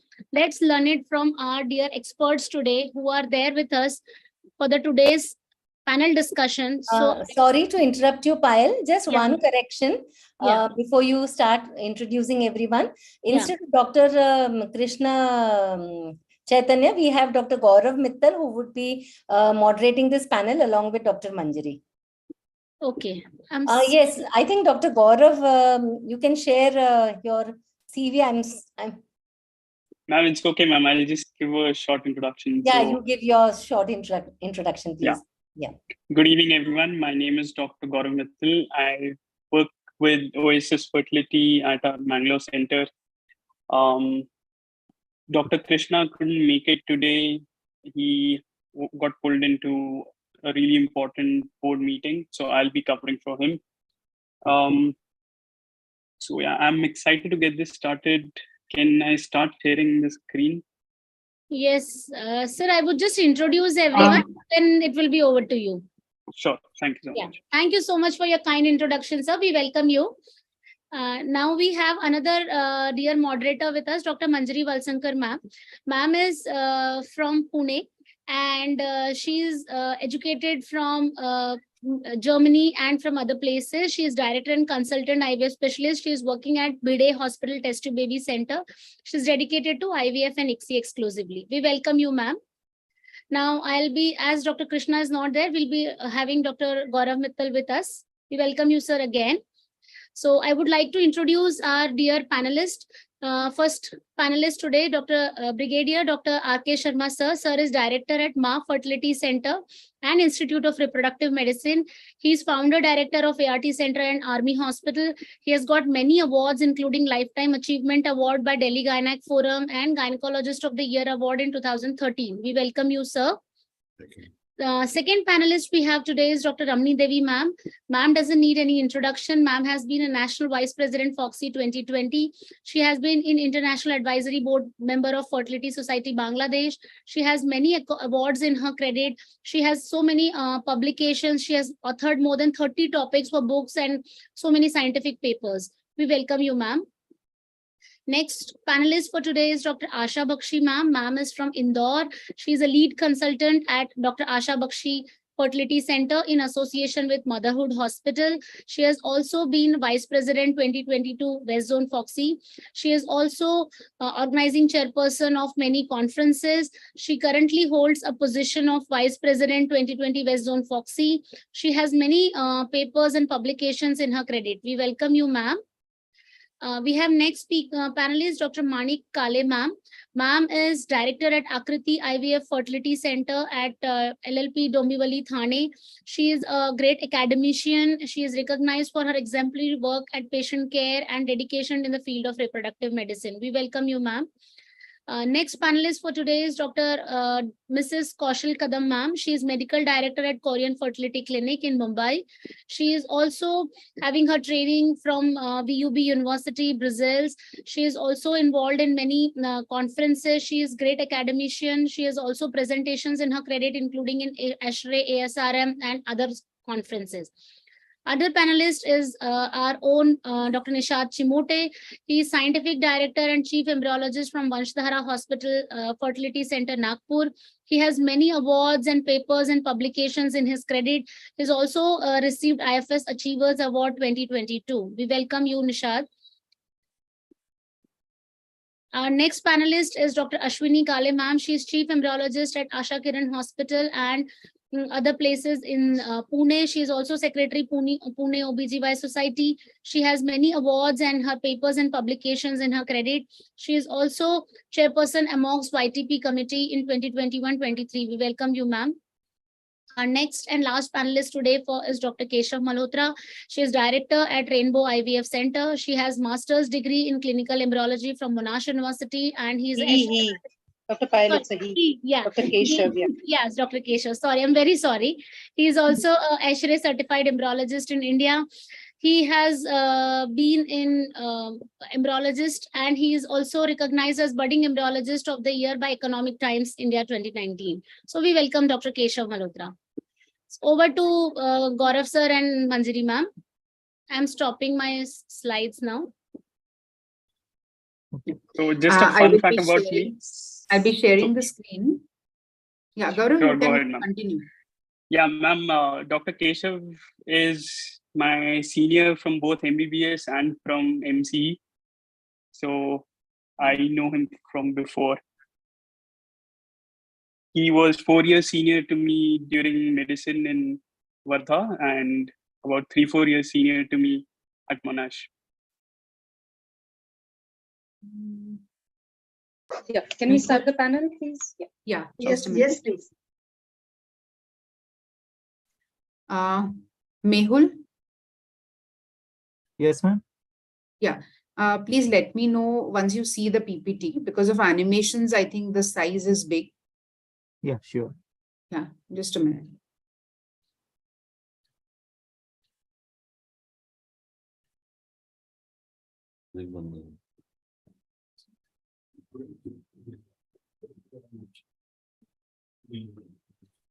Are you able to see this? Yes, ma'am. Yes, yes. Sure. You just, ma'am, go for the full screen. Yes, I will.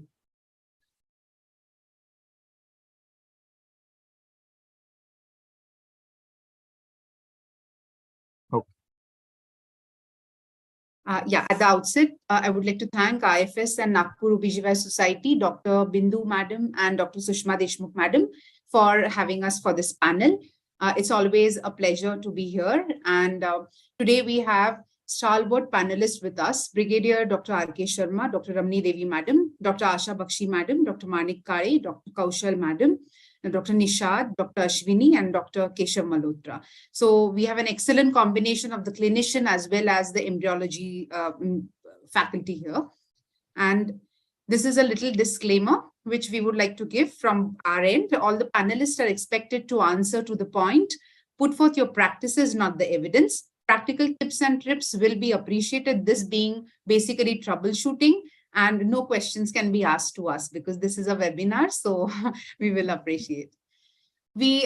Problems are like washing machines. They twist us, spin us, knock us around, but in the end, we come out cleaner, brighter, and better than before. So whenever we have problems, we have different ideas and different solutions to tackle the same. So we can either go in for the conventional way in which we try to fit into the jigsaw puzzle, solving the problems, or we might go in for the Indian jugaad in which this is how things can be done. So we know that treating challenges as an opportunity to refocus your strategies and open up our new horizons. So as people who are fancier for sewings, especially, they say that change the needle, change the thread, adjust the tension, and try again. So here we are today to troubleshoot the basic problems that we get in an IVF labs.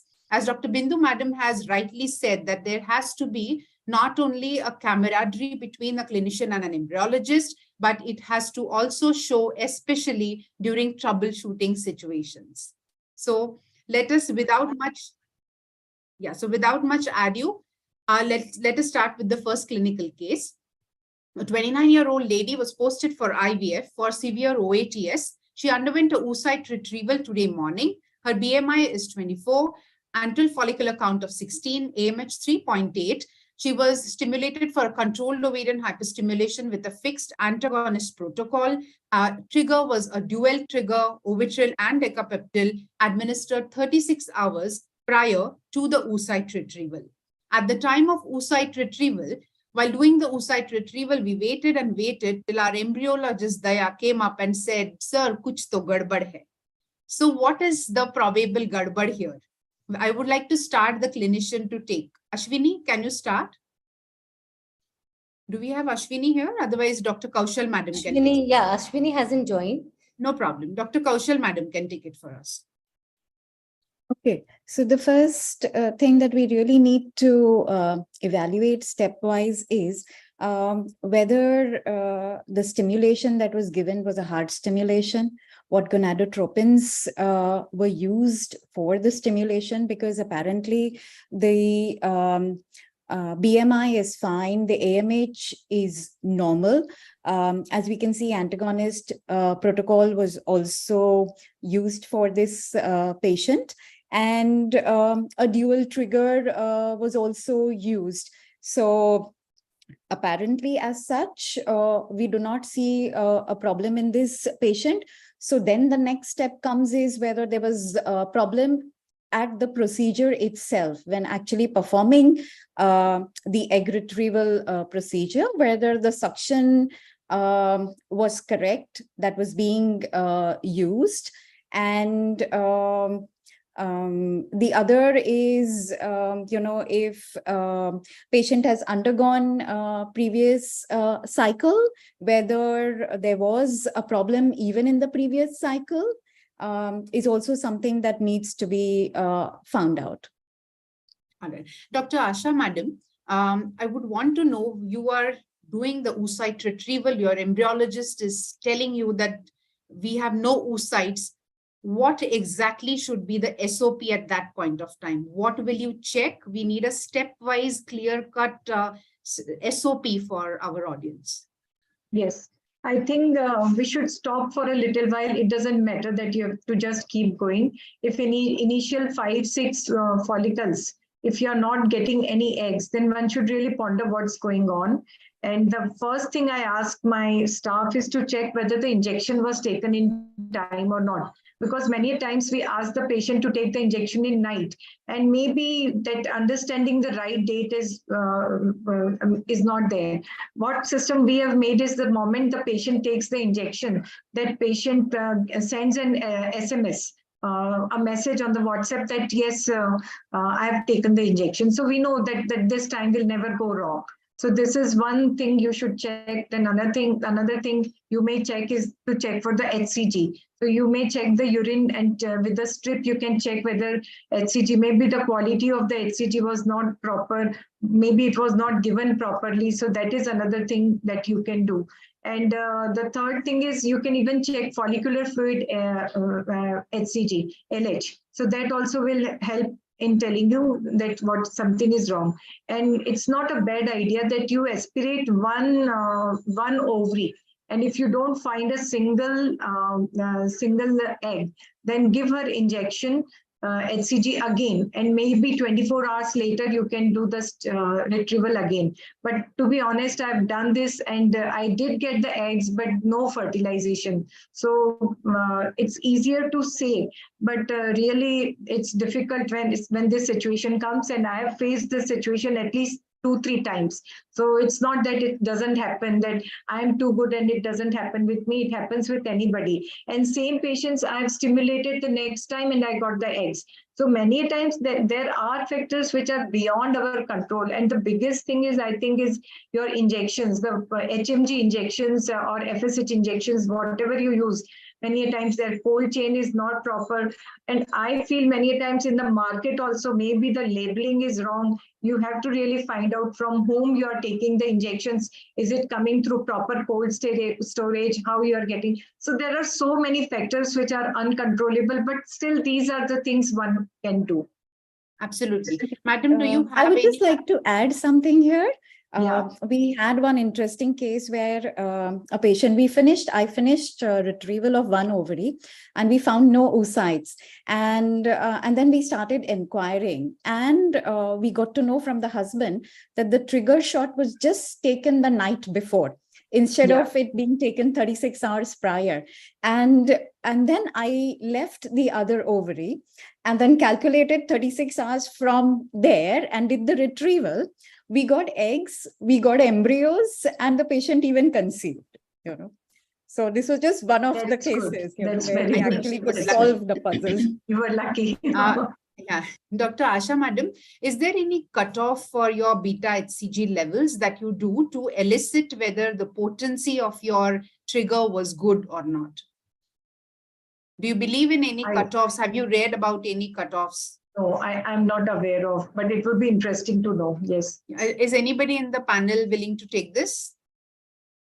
I usually would like to see that the level of HCG is above 100.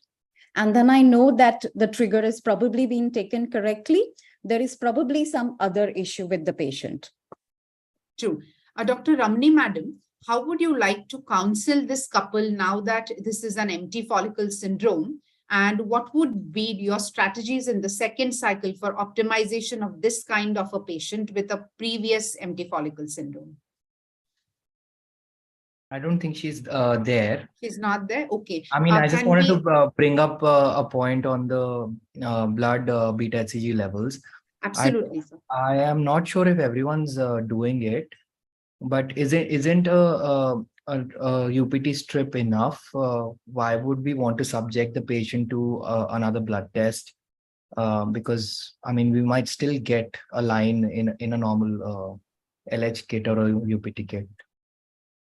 It I becomes guess- very unreliable at times. It is Yeah, the strength exactly. of we don't want whether the potency, yes or no. It is also about the levels of beta HCG. There have been certain papers which have been published, as Dr. Kaushal, madam, rightly said, that anything beyond 100, we need to probably testify that your trigger might have acted, and we might be looking at a genuine EFS in this particular case. Is there any role of genetic testing in the first cycle itself? If yes, what is the test? When should it be done? And what is the rough cost in the Indian market?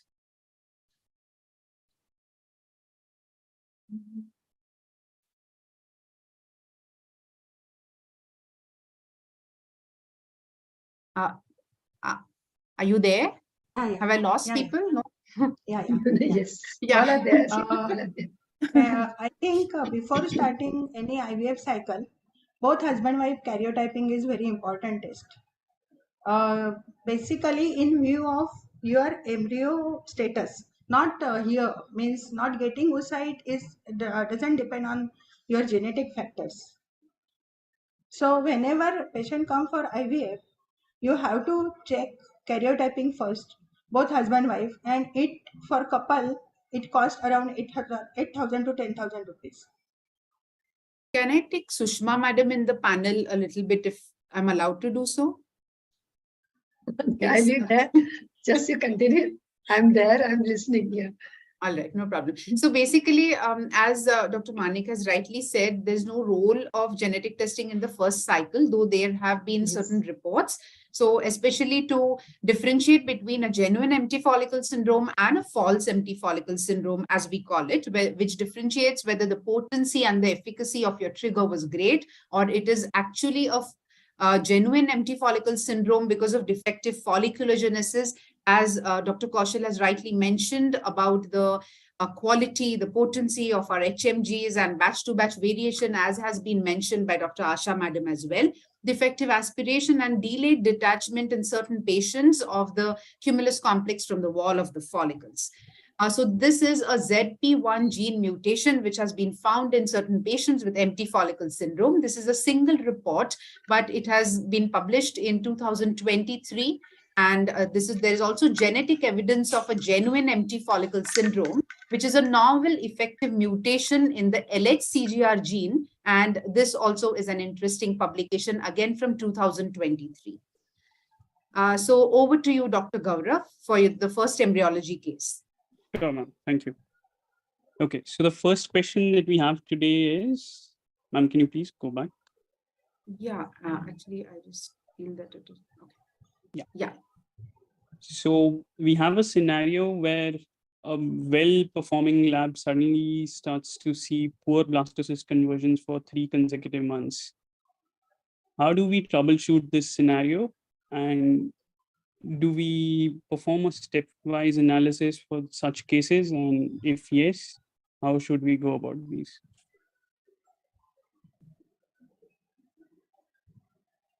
Firstly, you should not be waiting for 3 consecutive months, As Yeah. soon as you find a blastocyst rate is decreasing, you have to think that time only.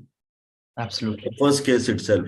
Good Not point. that you wait for 3 months, to see, okay, something miracle will happen, the blastocysts start becoming normal. So the blastocysts up to 8 cell, it's a mother's genetics which is playing a role.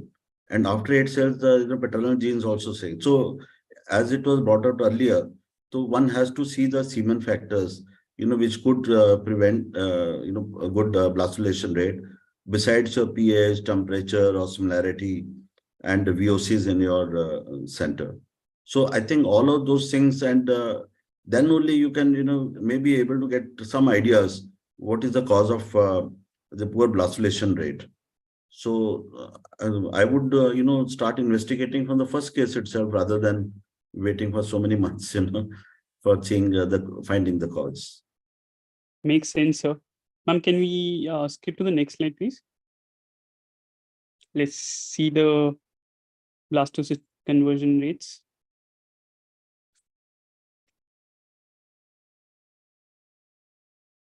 Mr. Mehul, the slide.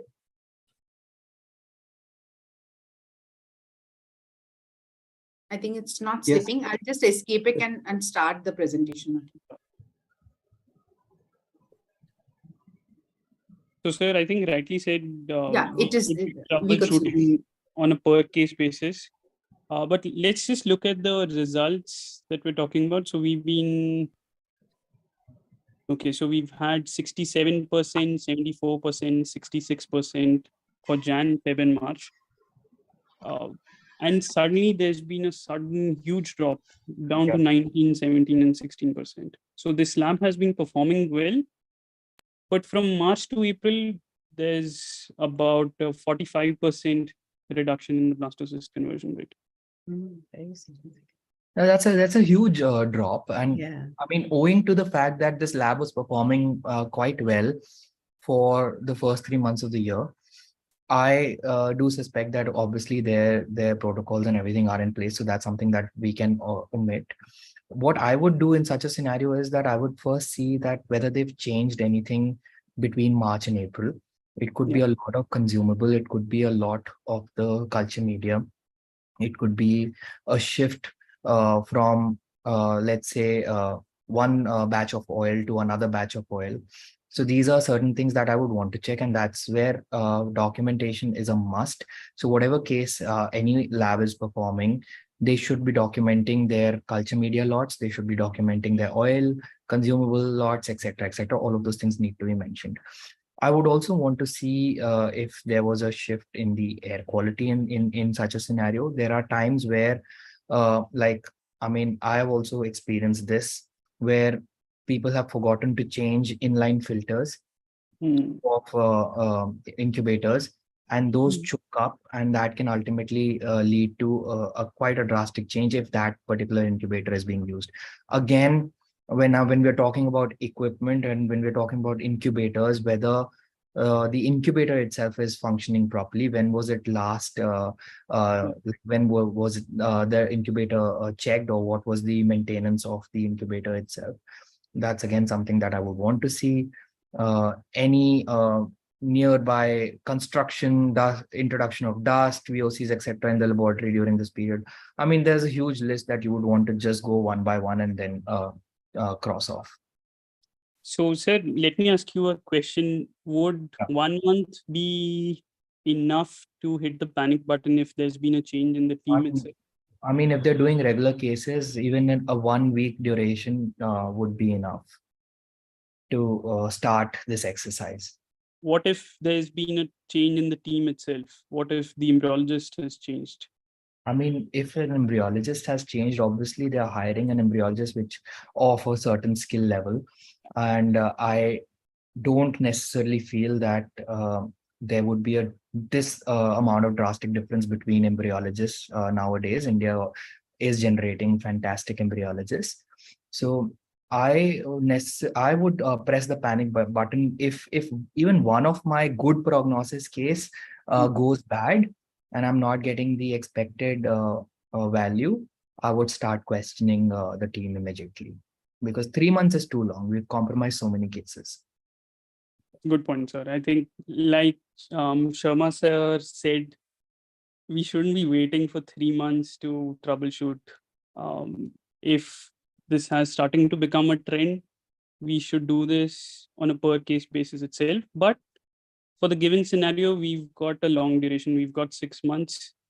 So like you said, all the consumables used in the lab, the team itself, the inline filters, the media lots, the oil lots, these all can be the reasons behind this. Can someone else tell us if there could be any other reasons? Even protocol change or clinician change also can give this problem. Good If point. there is no proper knowledge of development of follicles and how HMG dose has to be adjusted and when to give SCG, this thing can happen. So it should be, this side also should be checked whether clinician is changed at this stage. Yeah, Dr. Bindu also pointed out that the role of clinician Yeah. for the good embryos quality of just increasing the sudden dose of gonadotropins, then the changing even the batch to batch variability. Yeah. So many important factors are there while stimulating the patient. So that has an effect on the embryo quality. So we have to find out all these causes, search out all these causes. And even pressure of suction pressure of oocyte, Yes. when you do, all the things should be properly checked. Even pH, temperature, whatever areas we are working in the laboratory, you should be able to find out the troubleshooting. Sometimes even you change the company also, the batch also, you will get the results in the next month. And that you should do immediately. Means when you start within a week seeing the results are poor, immediately you should do. Otherwise, this is very long time. One thing, practical, but I want to add here, whenever you are culturing your embryos, And once you remove the embryos from the culture plate, see the culture plate under inverted microscope and see if there's any contamination in that. Because with under stereo zoom microscope you may not be able to make out. So before you throw your the old dishes, please look them under the microscope and see if there's any evidence of infection there.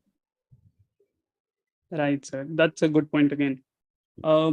May I also chime in? I'm sorry, I'm not in the panel. Please go ahead, ma'am. Please go ahead. Dr. Saili here.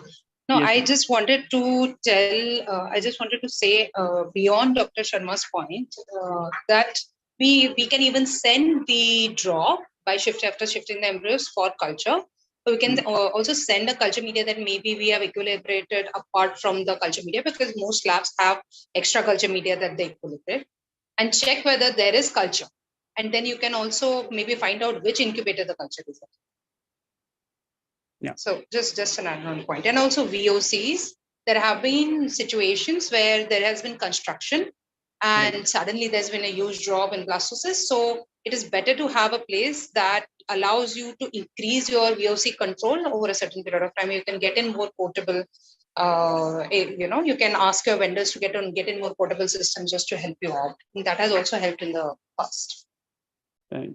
Yes, ma'am. Excellent point there, ma'am.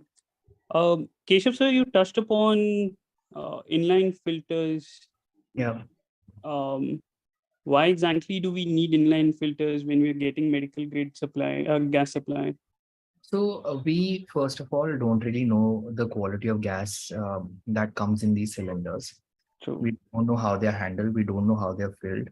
We are trusting the suppliers that they are doing everything properly, but still we are not sure. Secondly, we also are, like most of the laboratories would not be using the correct tubings. They won't be using the correct gas supply lines. And based on these two important facts, we definitely want that the incubator air quality is maintained. And for that particular reason, we are using the inline filters. Right. And there are two different kinds of inline filters that we're using. There's one Coda filter that's generally attached to the cylinder, and there's another HEPA filter that's generally attached to the inlet of the incubator. And both of these are crucial because this prevents any sort of contaminants, if I may call it, from entering into the incubator air or the incubator environment. And that definitely can play a role in the quality of embryos that we would get later on. Apart from this, even the quality of the lab air is absolutely essential, and Saili brought this up. Apart from having inline filters and HEPA filters for your incubators, having a proper air handling unit for the laboratory as well can also drastically change your results. And why I mentioned inline filters was that people don't, like a lot of people would want to cost cut. And the first thing that they end up missing out on is these small filters, and they would want to prolong its use. Now, if it's a heavy running laboratory, the ideal time to change the filter is within 3 months. If you're doing batches, then you might prolong it a bit, but I would still prefer, if the incubator is running, then I would still prefer it to be changed within that said duration of 3 months.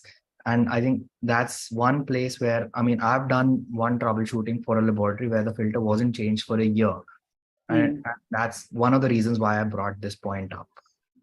Right. So, sir, like you said, there are filters that come with an expiry date of 3 months, but there are others that come up to with 6 months. 6 month expiry, right? So, sir, do you use the entire cylinder, or do you stop, say, halfway? Or I don't stop halfway. I stop somewhere close to like when it's 20-25% left. And at that particular point, I would change it. Yeah, so I think the general notion is that we don't get pure gas supply, and all the impurities would settle in the bottom. Yeah. Right. Right.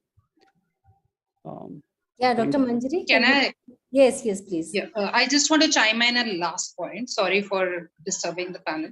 Literally, because that was my practical experience in one center that was out of town. I had just gone there because somebody had fallen ill during the batch. And what I observed was in one of the incubators, they were not getting results. So the clinician told me like, I'm not getting results since the last month. And what I kind of realized was the people who were working there were used to humidified incubators. And then suddenly they were given a non-humidified incubator and the humidified one was not working. And they did not actually increase the oil overlay. They were using very minimal oil overlay, which is also not good practice, but it doesn't show up in humidified incubators, any problem. But then that problem was so intensified in a non-humidified. So any change of machine has to have a change of protocol. Yeah. You cannot put a machine and then just assume that the people are going to adjust. You have to have training. You have to have a change in protocol. You need to get in manufacturers to do, the vendors to do some kind of training. And always do a sibling like trial with the new equipment and then only use it for like regular cases. Agreed, sir. I think every new equipment in the lab needs anything new, any consumable, any media. I mean, always sibling has to be done. Proper validation before we use it for actual cases. Even the embryologist, if you have new embryologists, give him some work here.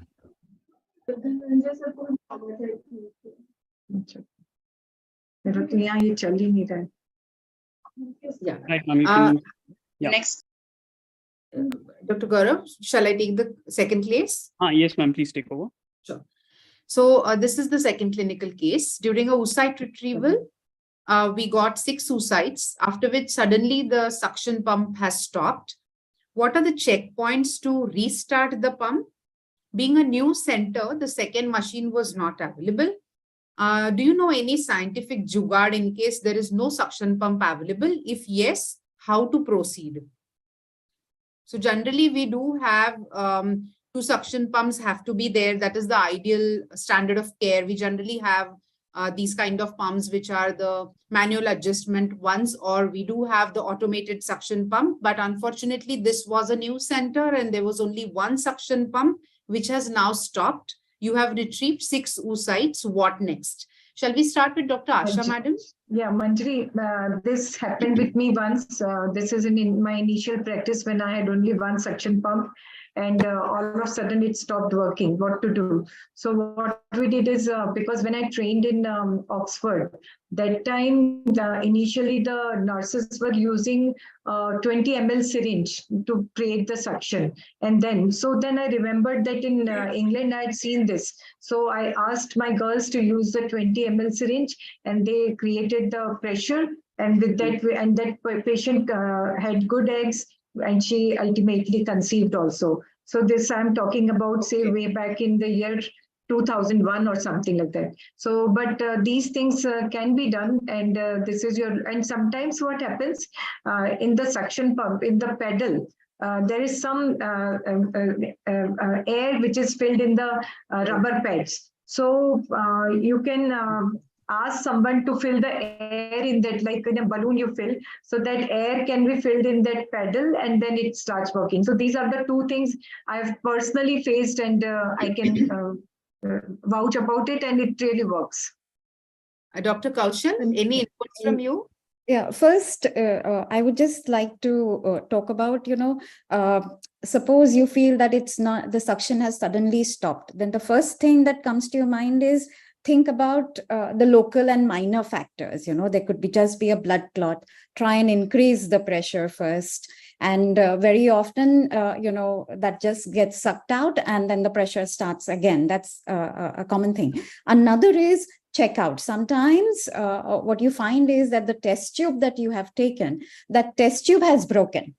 Okay. And the suction is not developing. So change that. Okay. That's another thing. Or if it all, ensure that you have tightened all the places where the needle is getting attached. Another is, yes, like Madam said, you can have the foot pad that we use could be causing a leak in the pressure. And that's the reason the suction is not developing.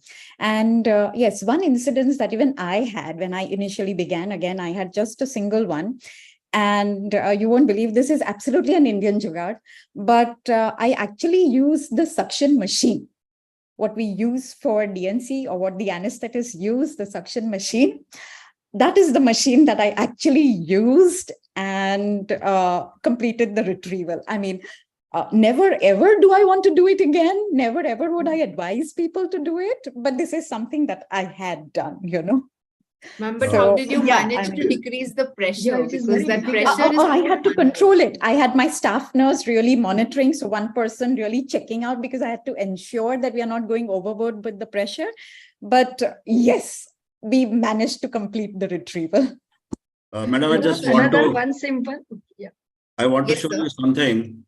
So no, if you have a problem, so you have a needle here, all right? Yeah, And that's my next slide, yeah. sir. Yeah. So what you do This is one. you have a three-way valve over here. So you attach 20 ml syringe as Madam told. You do the aspiration, and then because now the fluid is going into the tube, but there is air here. So you just turn this knob and release the air, and then again you can do it. Now, at what speed you are taking, aspirating, because over a period of time, your assistant, is it coming, or coming, or is fast flow. So with that, your assistant would tell you, yes, this is the right amount of suction you are creating. When they say, okay, coming. So that means you have created enough, adequate pressure. If it is coming, that means it's less. So accordingly, you can adjust and you can do it. And so I, made it so that, maybe the new generation can see it how Yes. with this thing you can do it, ma'am. Thank you so much, sir. It was an absolute proactive thing. So Olvin has kind of saved us. We don't want ever to do this. Frankly, as Dr. Kaushal Madam said, it's the adrenaline, especially when things stop. And so Olvin has come up with this manual single lumen ovum pickup needle, which has a Luolock system, and you can just attach it to your 50 cc syringe is ideal, what they say, but even with a 20 cc syringe, you can generate a gradual pressure, and the suction, instead of the suction pump, we can have a manual oocyte retrieval. And as Madam has said, suction masking devices. So one jugaad which I have seen is when the suction stopped with the hospital suction, we generally get a Baines circuit mask filter, which is attached to the AMBU bag of the patient. So the anesthetist came up with this idea that we generally graduate that suction and the AMBU insufflation with the help of that mask. That connector you can attach to the central hospital suction and you can use it. But trust me, never again would I ever want to do this in my lifetime. So I think we should have a cup of coffee with our anesthetist, often. It helps because they are the real saviors and troubleshooters intraoperatively. We should have one IVF center in coordination with us, so that because this instance happened with my colleague. Suddenly they call, ma'am, whether you are having pickups. No, I said no. Then can you please borrow me your machine for some time? I had given him. So these things can happen. So that's a very simple way also not to have a very cordial relations with the other IVF centers. So it will be so very well said.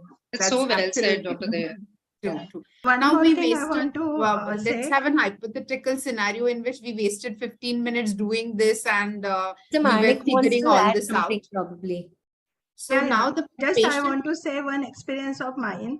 Oh yeah, the sure. suction I'm sorry, pump. I didn't hear you. Yeah. There was a problem in electric connection happened suddenly. That also you should check first.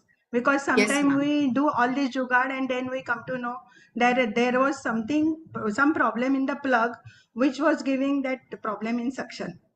So that is also one thing that you should always check first. Yes. That inside wire was disconnected and that plug was not working. Now this question is especially to the clinicians. In case we have to extend, like this is the slide in which we started having paradoxical abdominal movements because the patient became light and in the time of all this. So what would be your actual drug to extend the TIVA timing? This is a practical question. We all know that it can be sometimes very nagging to do when the patient is moving up and about. So is it sevoflurane? What are the plus and minus points? Would you like to go still with scoline, atracurium, vecuronium? You want your patient on spontaneous, or you would want her on a relaxant, and then you would complete the procedure? This is a completely practical question, but I would want to know your choice of extension of the T1. Asha madam or Kaushal madam can take it, or even Manik madam.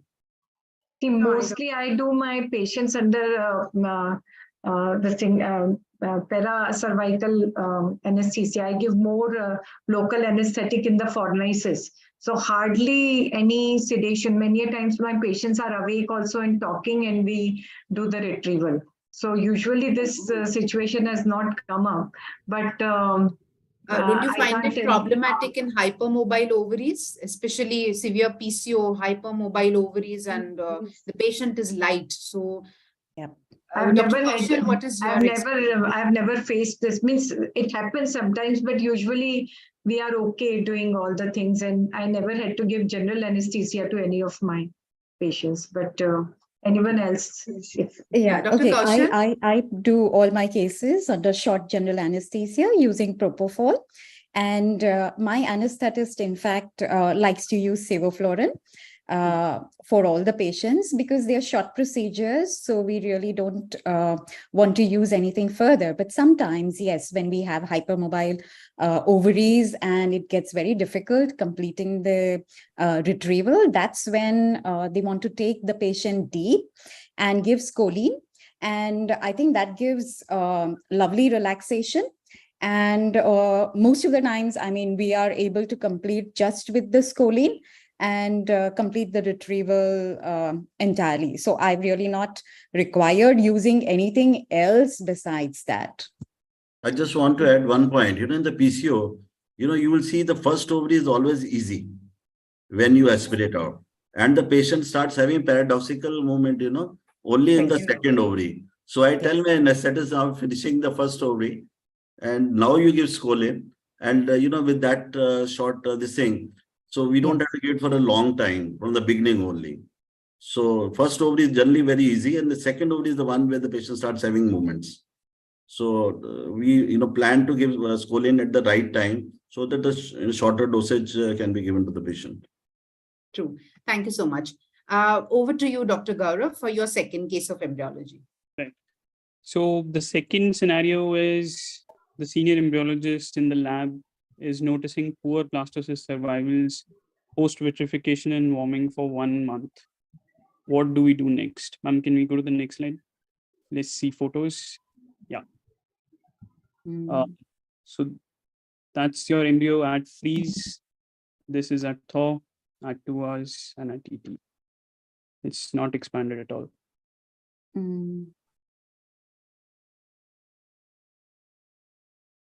So I think in this scenario, the first thing that I would want to see is obviously I would want to check the kits first, whether there is a specific lot of the warming kit, even the freezing kit that has changed for these cases.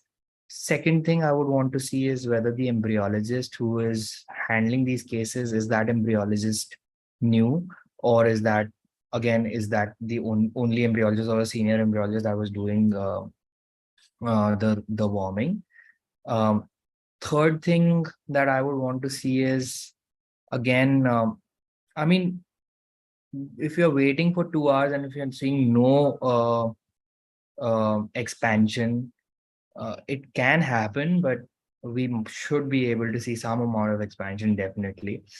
So, I mean, these are two things that I would probably check. Does anyone else want to take this? I think in this particular embryo, some laser hatching has been done, or biopsy has been taken. It may take little more time to expand. So if you look at, there's I think around 8 o'clock and 7 o'clock, there is biopsy which has been hatching. So it may impact the distension time in these type of embryos. But otherwise, yes, the expansion occurs because of the active secretions from the cells. So if it is getting too delayed, that means the function of the cells, it is affected. So there is something to do with the freezing process or with the thawing process. So one has to look into that also. Whether proper equilibration was done during freezing, blastocysts would require more equilibration time. So that again would be should be taken into consideration. Who did the freezing and what was the time duration for equilibration? Whether it had, I mean, the embryologist should look in for proper equilibration. Yeah, because after the hatching, the equilibration media will enter into the perivitelline space. So it may affect, the vitrification process itself. So that also has to be taken into consideration. Ultimately, any deviation from protocol is something that we are going to basically check initially. Right. So I also have a point to make. Sure, if ma'am. I Please, may. please. Go ahead. All very valid points raised, the change in equilibration time on hatching, etc. Although I don't see the hatching done pre, it seems like it's post. Yeah. Another big issue that I can see here is there are two hatching points which can lead to a failure of hatching for the blastocyst, primarily because the blastocyst has a biomechanical point where it starts hatching at the thinnest point. If it has two openings, either it leads to a dumbbell-like structure that does not lead to a hatch blastocyst, or it may lead to a failure to hatch. So that is also one point that you have to ensure. If you have a biopsied blastocyst or a hatch blastocyst, do not touch it again. And make sure that you open up the entire zona completely from that side to have one single hatching. But we are basically looking at expansion here. Even if the cells are viable, there's no expansion. No, but that's the point, Keshav. Like the blastocyst has a biomarker point. Yeah, and there is a paper on that. Basically, if it can sense that there are two thin areas from which it will hatch, it will not hatch at all. Yeah, yes, I think that's a valid point there, ma'am. In my personal experience, I've felt that this is more common when embryos are fully expanded. When they're at level 4 expansion and probably you're in a hurry to freeze embryos and you've probably sucked in a little too much of the vitrification solution during loading the cryo device. I think it's more to do with the pipetting during the loading of the device more than opening the zona post-thaw. So are you saying the amount of vitrification media on the device is going to affect the outcome? Because post-thawing, the blastocyst was normal. Whatever issues you see should be visible on the thawing step itself. Ma'am, so post-thaw, again, the embryo, we don't know for sure if it's normal or not. You can see quite a lot of cells that are not viable anymore. Is this the same patient that you're showing the case for? No, this is some other patient. But in all cases, biopsy has been done, isn't it? See, because here it does not mention biopsy. Yeah. So, ma'am, this is two different cases. So that's why it's confusing. Yeah, in this particular case, general question is poor survival post live warm. I would also check in this particular scenario. I'm sorry, Saili. I would also check the maintenance of these embryos, whether the tanks are properly maintained or not. Because if there is accidental warming that's happening within the cryo tank itself, then it would lead to a poor survival post-thaw for all of the embryos as such, if it's a common occurrence. That's a very valid point, and it will not always show during thawing as well. Yeah. And if it was a case of poor pipetting, I think we'd see some punctures in the zona. So I'm not sure if that's the case in this scenario.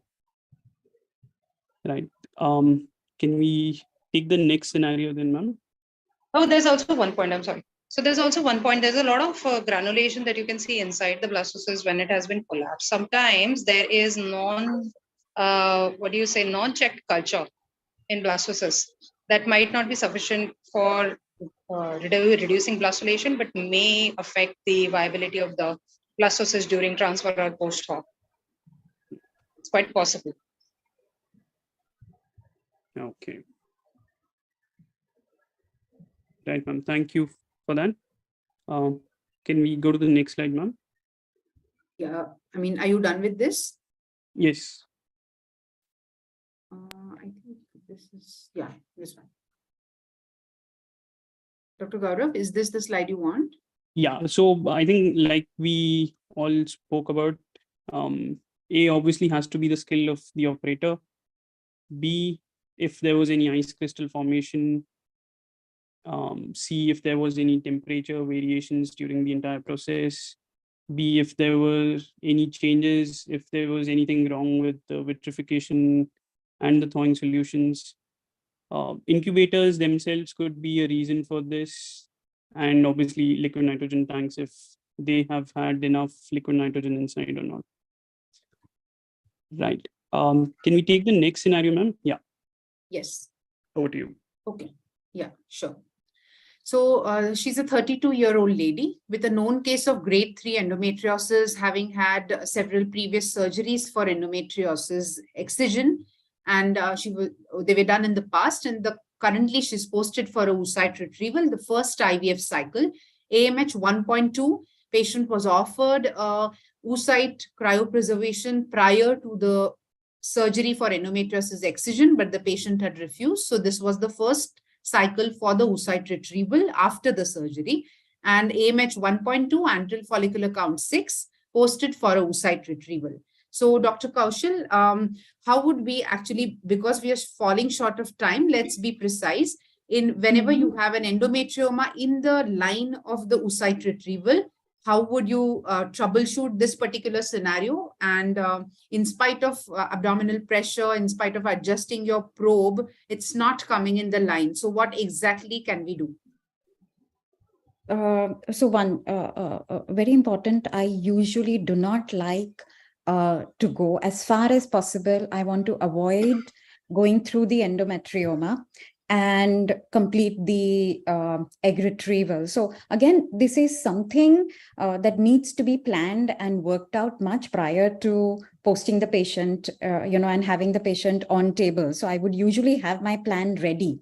Because one, we have to be very careful going through the endometrioma or aspirating at that time can lead to an abscess later on and complications with the patient. So we need to really cover the patient with good antibiotics post the retrieval. So need to keep that in mind. Secondly, I really don't I would want to change the tube. If at all, there is just no way around, and I have to aspirate the endometrioma to finally reach the follicles, yes, then I would have to do it. I would ensure that I do this, maybe change the needle, change the tubes, okay, and then start with aspirating the follicles again. So that would be my plan in brief. Dr. Sharma, sir, can we have your point of view? The thing is, sometimes, whatever we do, we find there's endometrioma on the way. So the choice one, which Madam told, that you aspirate it first and then do this thing. The second way is that when you are going through the endometrioma, don't start the aspiration and go fast into the follicle. Okay.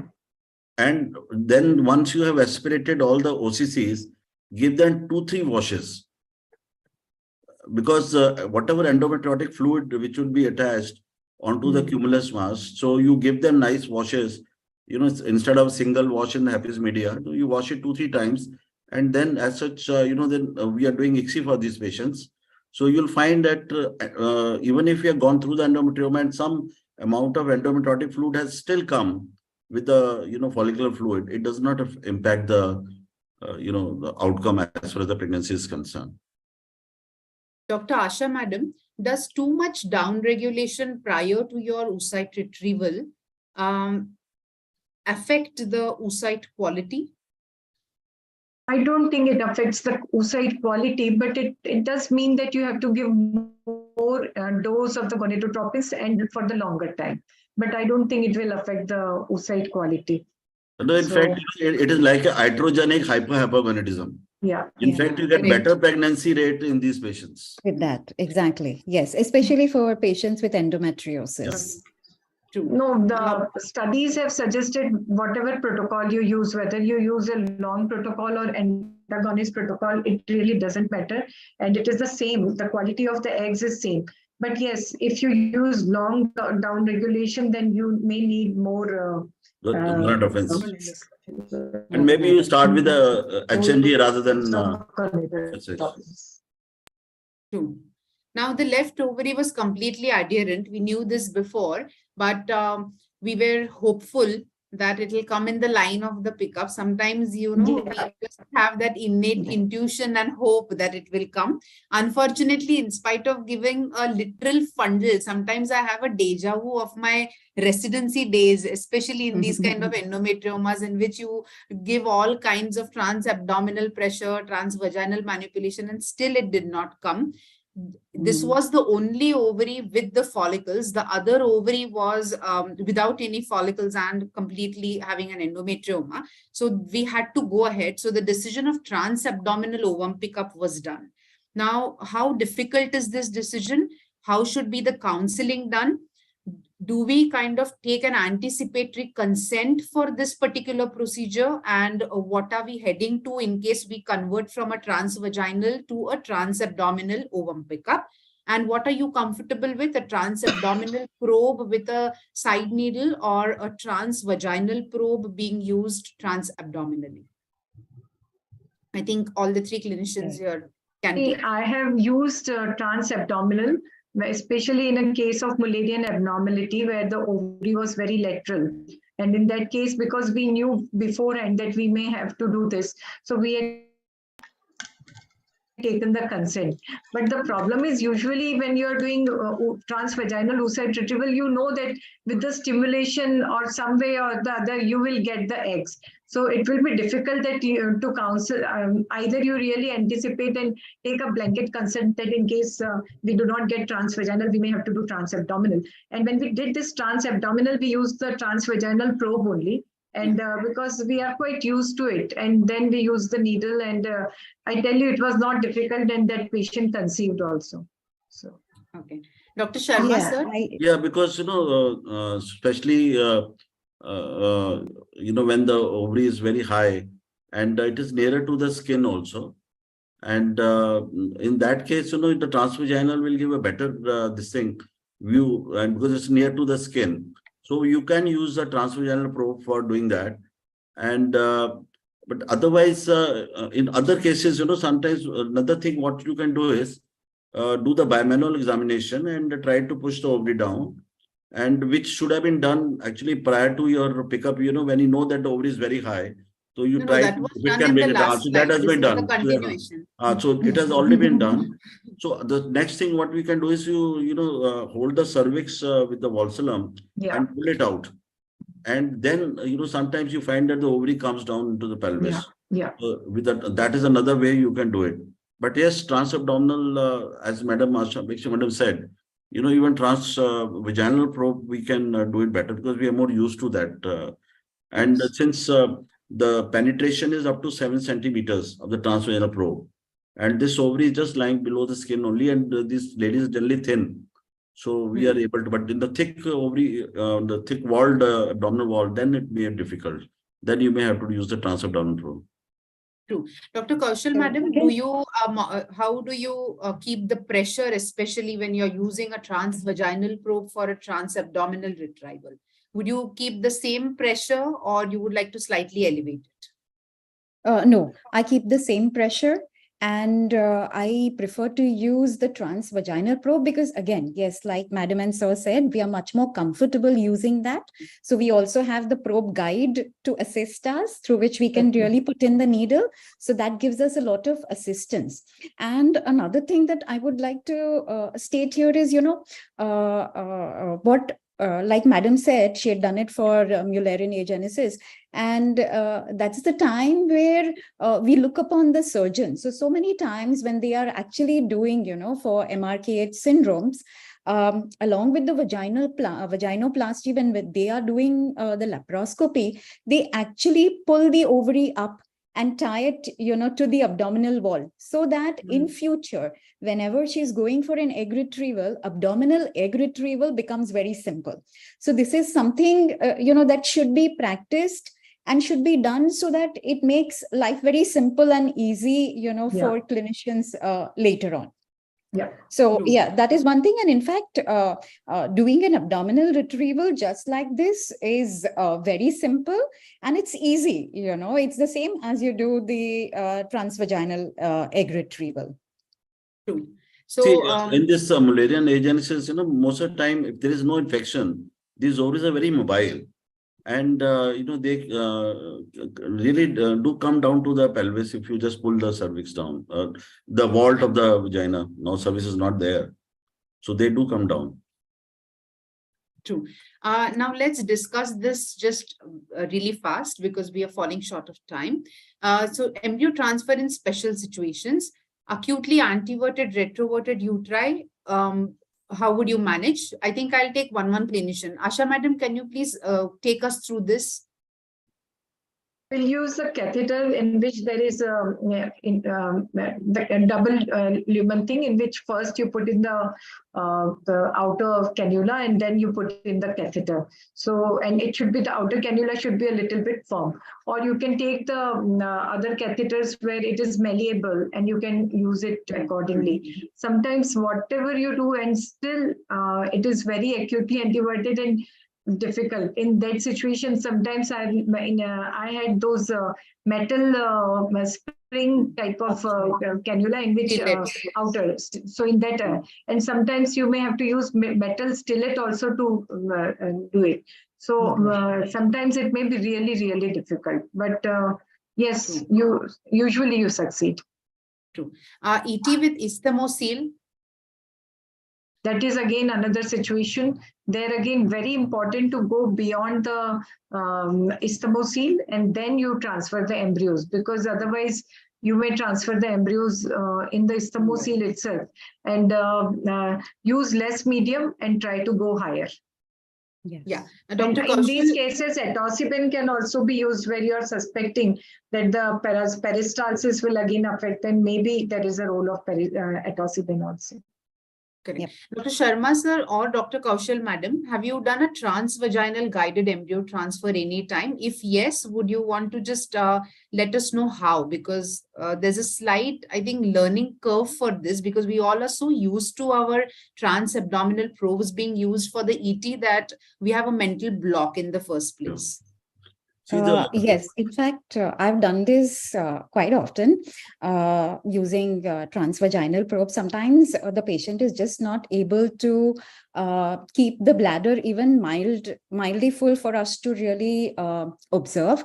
And in such situations, you feel using the transvaginal is far better and gives us better visibility so that we can actually place. Again, it is just a matter of, really getting to know and getting the exact picture on the ultrasound using the transvaginal probe. So, putting in the speculum. So you have your cuscos, you have, to visualize the cervix, and then you have the probe, and then you have to adjust the catheter. So what I usually do is, leave the cuscos in place. Of course, in such cases, I think those having really heavy vaginal probes with 3D are the ones which may cause a little trouble because there isn't enough space. But if you use just the regular 2D probe, the vaginal probe, which is much more slimmer, I think that goes in easily. And what you need to do is first introduce your ET catheter, just till a point where you have gone beyond the internal os. Most of us clinicians now, we are able to understand that, okay, fine, you've gone just beyond the os, you've not really gone higher up. And you put in your vaginal probe so that you just see the tip of the catheter.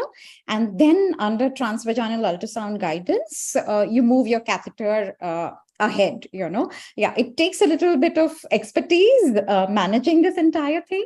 But I think once you do it, maybe the first 1 or 2 times, it may be a little difficult for somebody who's starting new.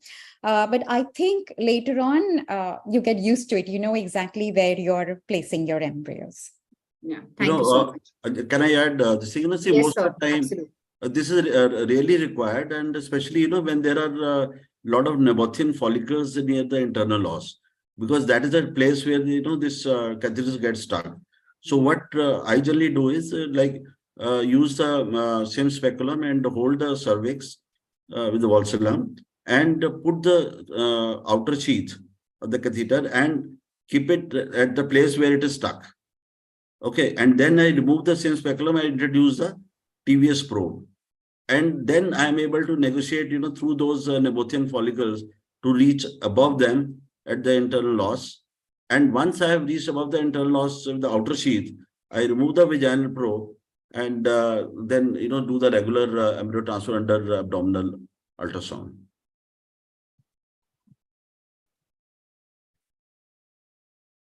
Yeah, I think Dr. Gaurav, your last two slides are, these Can are I the, just add one thing?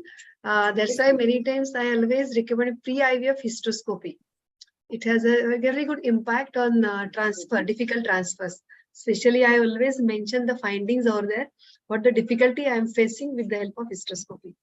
Yeah, at the time But, of the follicle nowadays- monitoring, we should anticipate. Yeah. And nowadays, doing routinely hysteroscopy for every IVF is not actually recommended. You should be so good with your with your transvaginal sonography and your mock ET trial that I don't think you really should be doing hysteroscopy for every patient. Only when there is a problem, we are anticipating. But still, I No, always it's not prefer a to have controversy hysteroscopy. anymore. I think most of the guidelines will say. and Yeah, even I think guidelines in are our saying, but day-to-day now practice- there is one very good study is coming up that they are using pre-IVF hysteroscopy, and I'm also using, just to mention it, because we can see the cavity as a whole, and it has a very good impact on our results also. I think the first thing should be a TVS. In case we find something in the TVS, then yes, Then we only, should do it. otherwise no. Another thing is mock ET should be done then regularly, and whenever Yeah. mock ET is difficult, you have It to is do much hysteroscopy, simpler. and then you should go for Yeah. even tight Agree. os. When you take embryos in the catheter and you try that, the failure again for embryo. Dr. Gaurav, over to you for the next slides. Sure, ma'am. Ma'am, do we have enough time? Because we've got a couple of scenarios. We have time, but we don't have I think embryologists. we I can think. take No, I this think- last. I think please can we just have it last? Because Sure. we also have- maybe I will we'll just go on with I will the just give you the clinical- answer for this, madam. This Yes, is, sir. I have taken the picture. Here, this syringe is there. There is a O-ring. Yeah. With the time it goes, worn and torn. So you find suddenly there is a pressure loss in one of those syringes. So what you do is, you on the holding pipette, that you remove that the tubing from this syringe, and with the mouth you can do slight suction and hold the egg. And others, the syringe is all right, so you can do the ICSI very easily. I have done this because the O-ring, suddenly it got worn out, and in one of the syringes there was no negative pressure, so I was not able to either aspirate the sperms or hold the oocyte. Since the sperms require a little more accuracy while holding the egg, so I removed the the tubing from the this thing suction syringe and put it in the mouth, and just gentle suction, and the oocyte got stuck there, and then I did the ICSI. Very smart. Yeah. So I think sir has been an So if inspiration there is for any us. problem, we have to ring Dr. Sharma. He Yeah, will give yeah. us the Better? So sir has been Absolutely. giving lectures to us, I think, for 2 decades, and I remember this tip of his because this happened in one of my centers. There was some issue with the suction suddenly, and we tried everything. We tried changing, and there was a kink. There was a nick. There was a lack of vacuum, or somewhere between the O-ring and the MPH holder. So I did the same thing. I took another tubing. So we had another tubing, but we were unable to connect it because there was something wrong with the system, like two systems. This was somewhere that I had gone again when another embryologist was not present. I did the same thing that sir did. I had to do the ICSI by creating the suction. But at that time, the suction was not there in ICSI. So I had to do ICSI by creating that suction. And it was very, very hard. And yes, there was a little bit of degeneration, but we do remember that patient did get embryos out of 10 eggs. We remember. So thank you, sir. You taught us a lot long time back. Thank you. Right. So the last scenario is that the stereo zoom microscope's lamp stops working. What do we do? Yeah, I will also lamp. just pictures for that to cut the story short. Excellent. The lamp stopped working, and these lamps, they have to be pushed into that slot. So if you don't have extra lamp, you can't do anything. Yeah. So you should have a friendly electrician with that.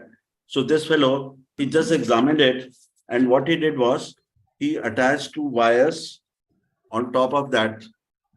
You can see 2 wires attached over here. Yes, sir. And then he attached 1 halogen lamp over there on top of it.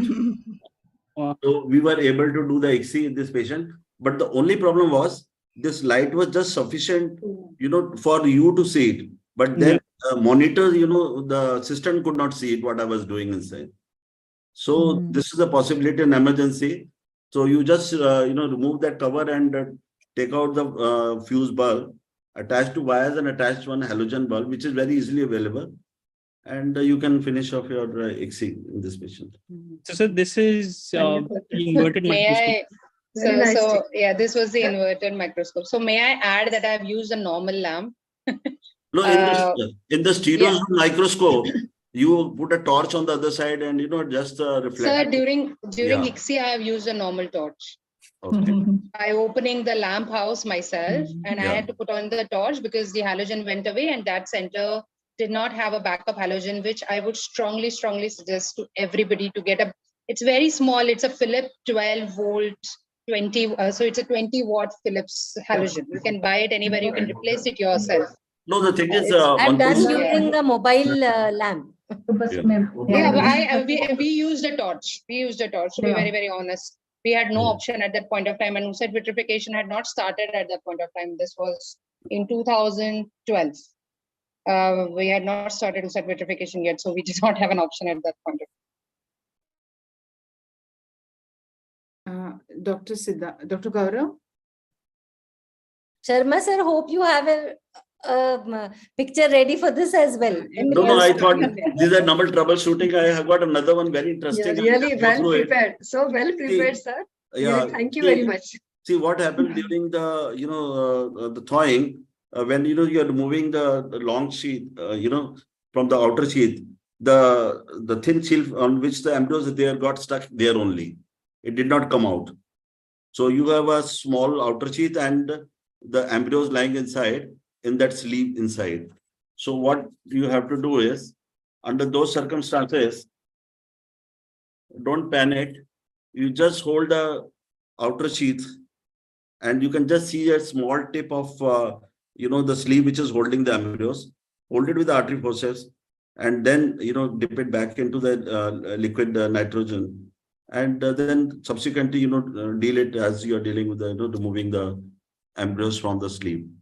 So this also is a possibility where, the sleeve get broken and, really it happens once in lifetime, it happens. So I had taken this picture and I thought I'll show you in case, people are interested. So we did not lose any embryos over there. Chronicles from Dr. Sharma. Yeah.